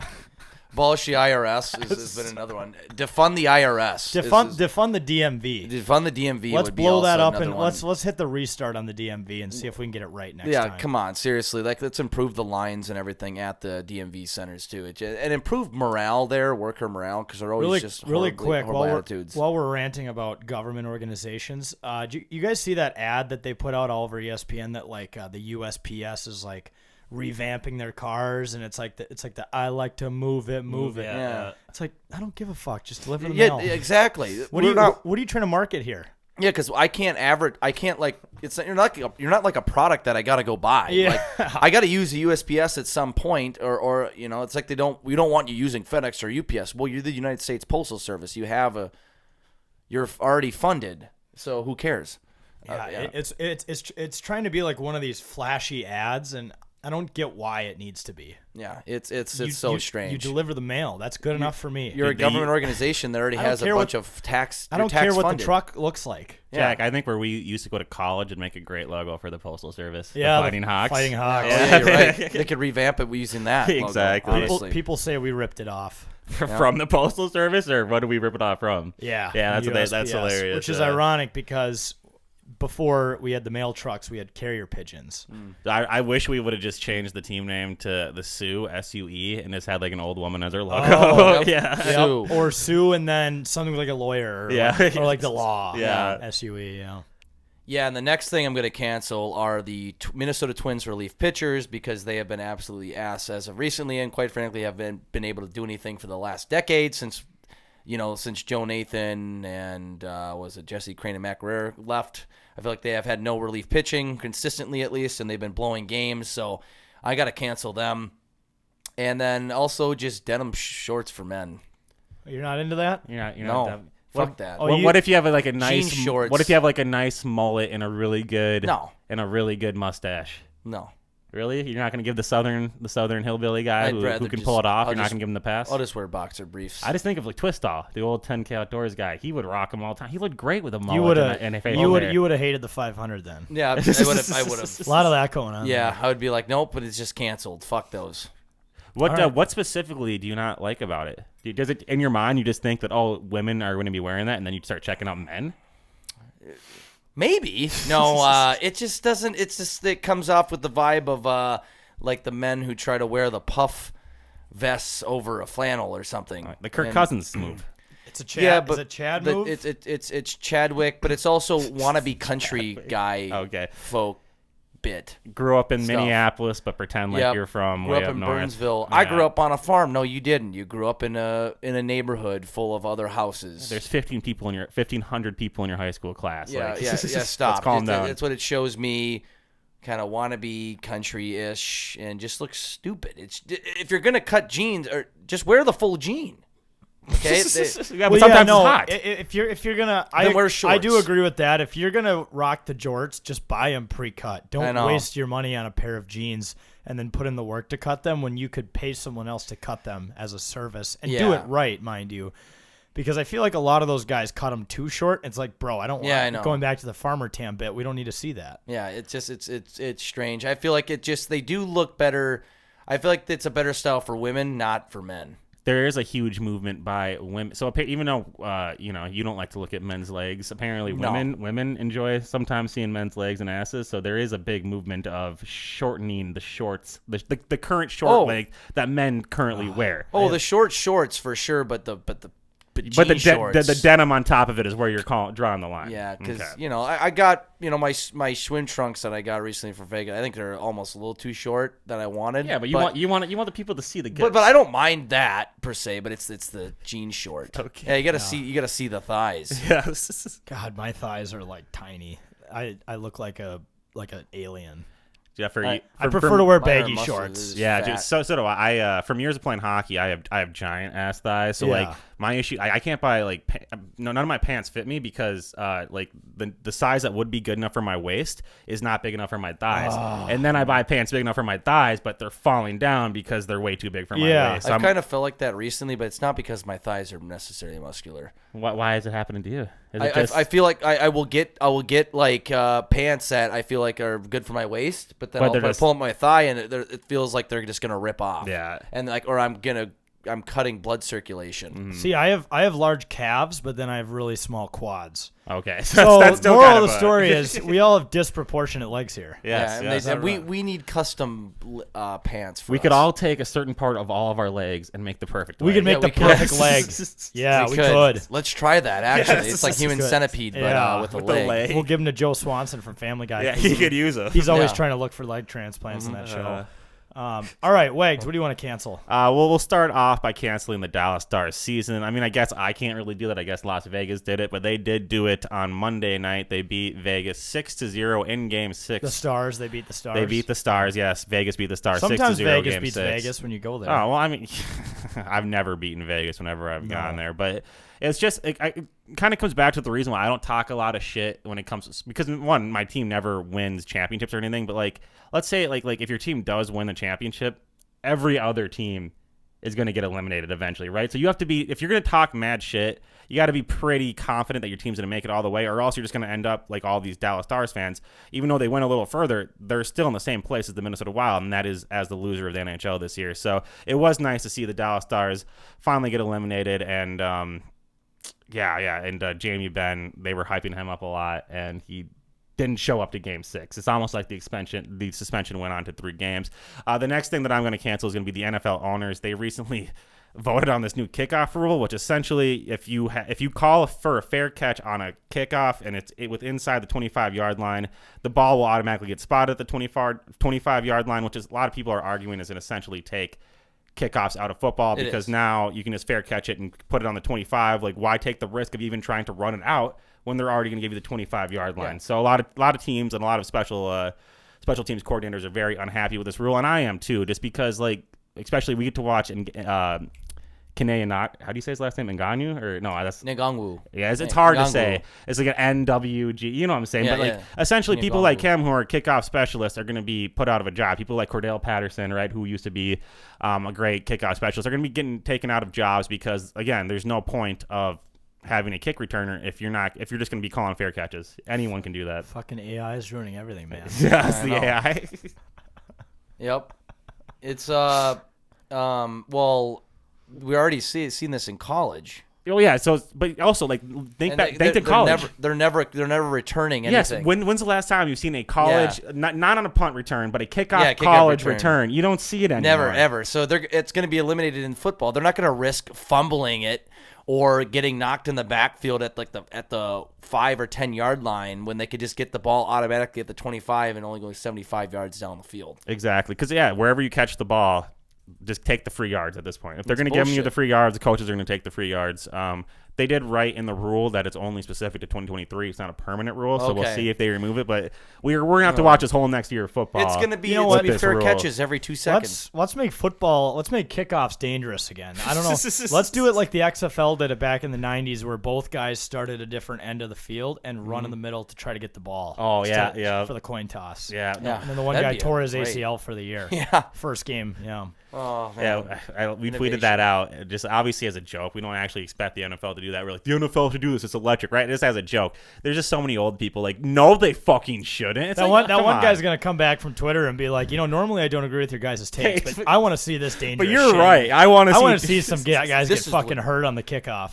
This is legit. That was because the one clip I saw of it, they both dove at the same time. The ball was flying up. They had to get up. They were shoving each other to go to it. It was electric to watch. Oh, yeah. But there's no way you could do that with people who Yeah. signed $25 million deals. Yeah, this is not the Roman Coliseum. We just can't make people fight to the death anymore. So Yeah. that's not human rights. unless No, you not in 2023. No. unless you create a specific position, just like the ball boy, to go after the ball. Yeah. Every team has one, and you literally risk your The ball risk boys, yourself. the ball boys should fist fight at midfield. Yeah, I know they should. That and the loser, first one to draw blood, they get to start with the ball. Mm-hmm. And it's like now you see we go back to the GM making cap space for the mascot. They start making cap space for this big ass ball boys. These guys who are failed boxers. I mean, at that point, like it's the NFL, they're going to spend a lot of money, right? They're probably going to get old UFC guys to come in Yeah, there and why fist not? fight for Bring the in ball. the Iceman. Bring in Jake Paul.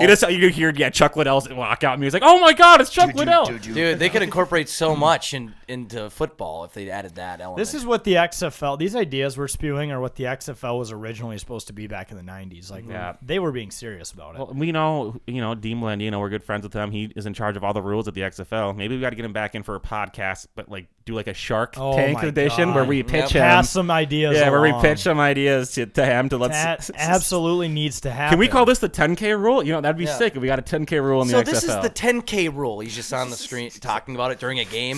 Well, you imagine him actually bringing up these ideas to like Dwayne the Rock Johnson. So I talked to these fuckers in Minnesota. He'd get and fired here's all these immediately. rules. Like, who are you talking to? That's why Who are these guys? That's why The Rock would be like, just remind me not to expand the league to Minnesota. yeah. Yeah, but then You Dean, talk to some people in Minnesota. Dean would be like to The Rock, yeah, but John Cena follows these guys on Twitter. They're pretty legit. That's true. They're coworkers. They are Or coworkers. former coworkers, at least. Yep. All right, I'll close us out here. So the first person I want to cancel, his name is Marcus Erickson. He's an IndyCar driver for, I think, team. I'm still figuring out the teams, but I had him at plus 1,300 to win the Indy 500. He won it last year. He was, I think, the second or third favorite. After all these 57 lead changes, there was a couple crashes. Somehow he ended up in first place at the restart for the last lap. One lap, right? Mm-hmm. Winner take all. He gets passed in the third turn right in front of me. And everyone's on the bleachers. Everyone's screaming because this is the Indy. This is the last lap, Yeah. right? This is 200 to 200. This is what you've all been waiting for. I got money on the guy in pole.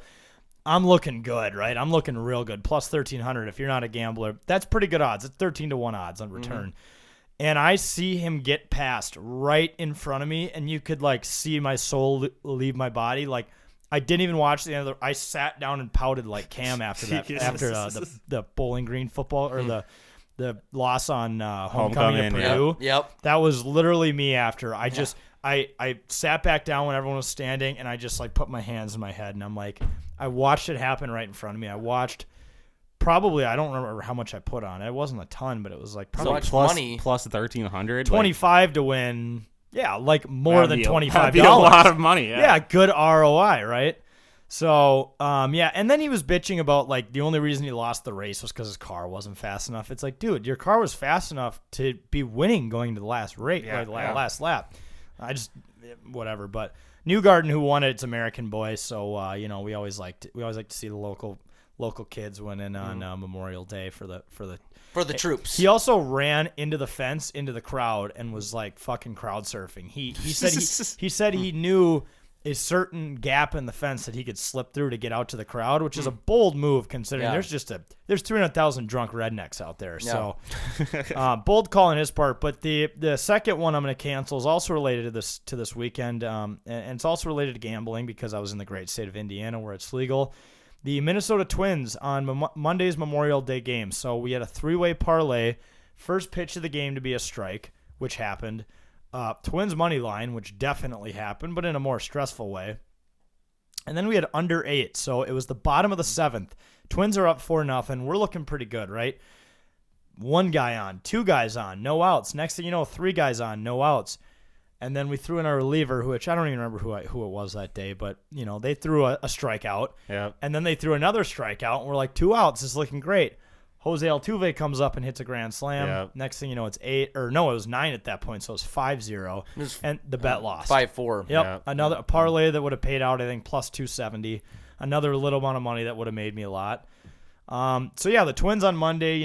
We can cancel the Twins a lot, and I think we can cancel them tonight at least. But thus Memorial far. Day Twins have been canceled. Royce Lewis tried to win the game himself. Didn't. They ended up winning the game, but yeah, dude. All because of Royce, yeah. But like, if you can't win the gamble, like, is it even worth the team winning? I mean, gambling comes first. 100%. And this kind of goes full circle because I think Jake's second thing that he canceled was twin relievers, and who blew the parlay? It was a Twins reliever. It was a Yeah, Twins exactly. I don't remember which one. I don't remember which one. It was wasn't It was the guy who looks like Stewart, he's. was it? It was the guy who's already sweating by the time he comes out the Brock dugout. Stewart? I think it might be him. I don't. Brock Stewart or Bailey Just Ober. already out Brock of breath Stewart. by the time you get to the mound from Yeah. the jog. It's That's like, never good. Buddy, how many fucking pitches Might be did you Brock throw Stewart. in that arm barn, bud? Yeah, come on, buddy. But yeah, just two gambling related cancels, which I think is fair. I think that's right on brand for the show. Oh, yeah. But all right, well, that just about does it, folks. I think we're going to call it an episode there. Thanks so much for always supporting us and listening to us.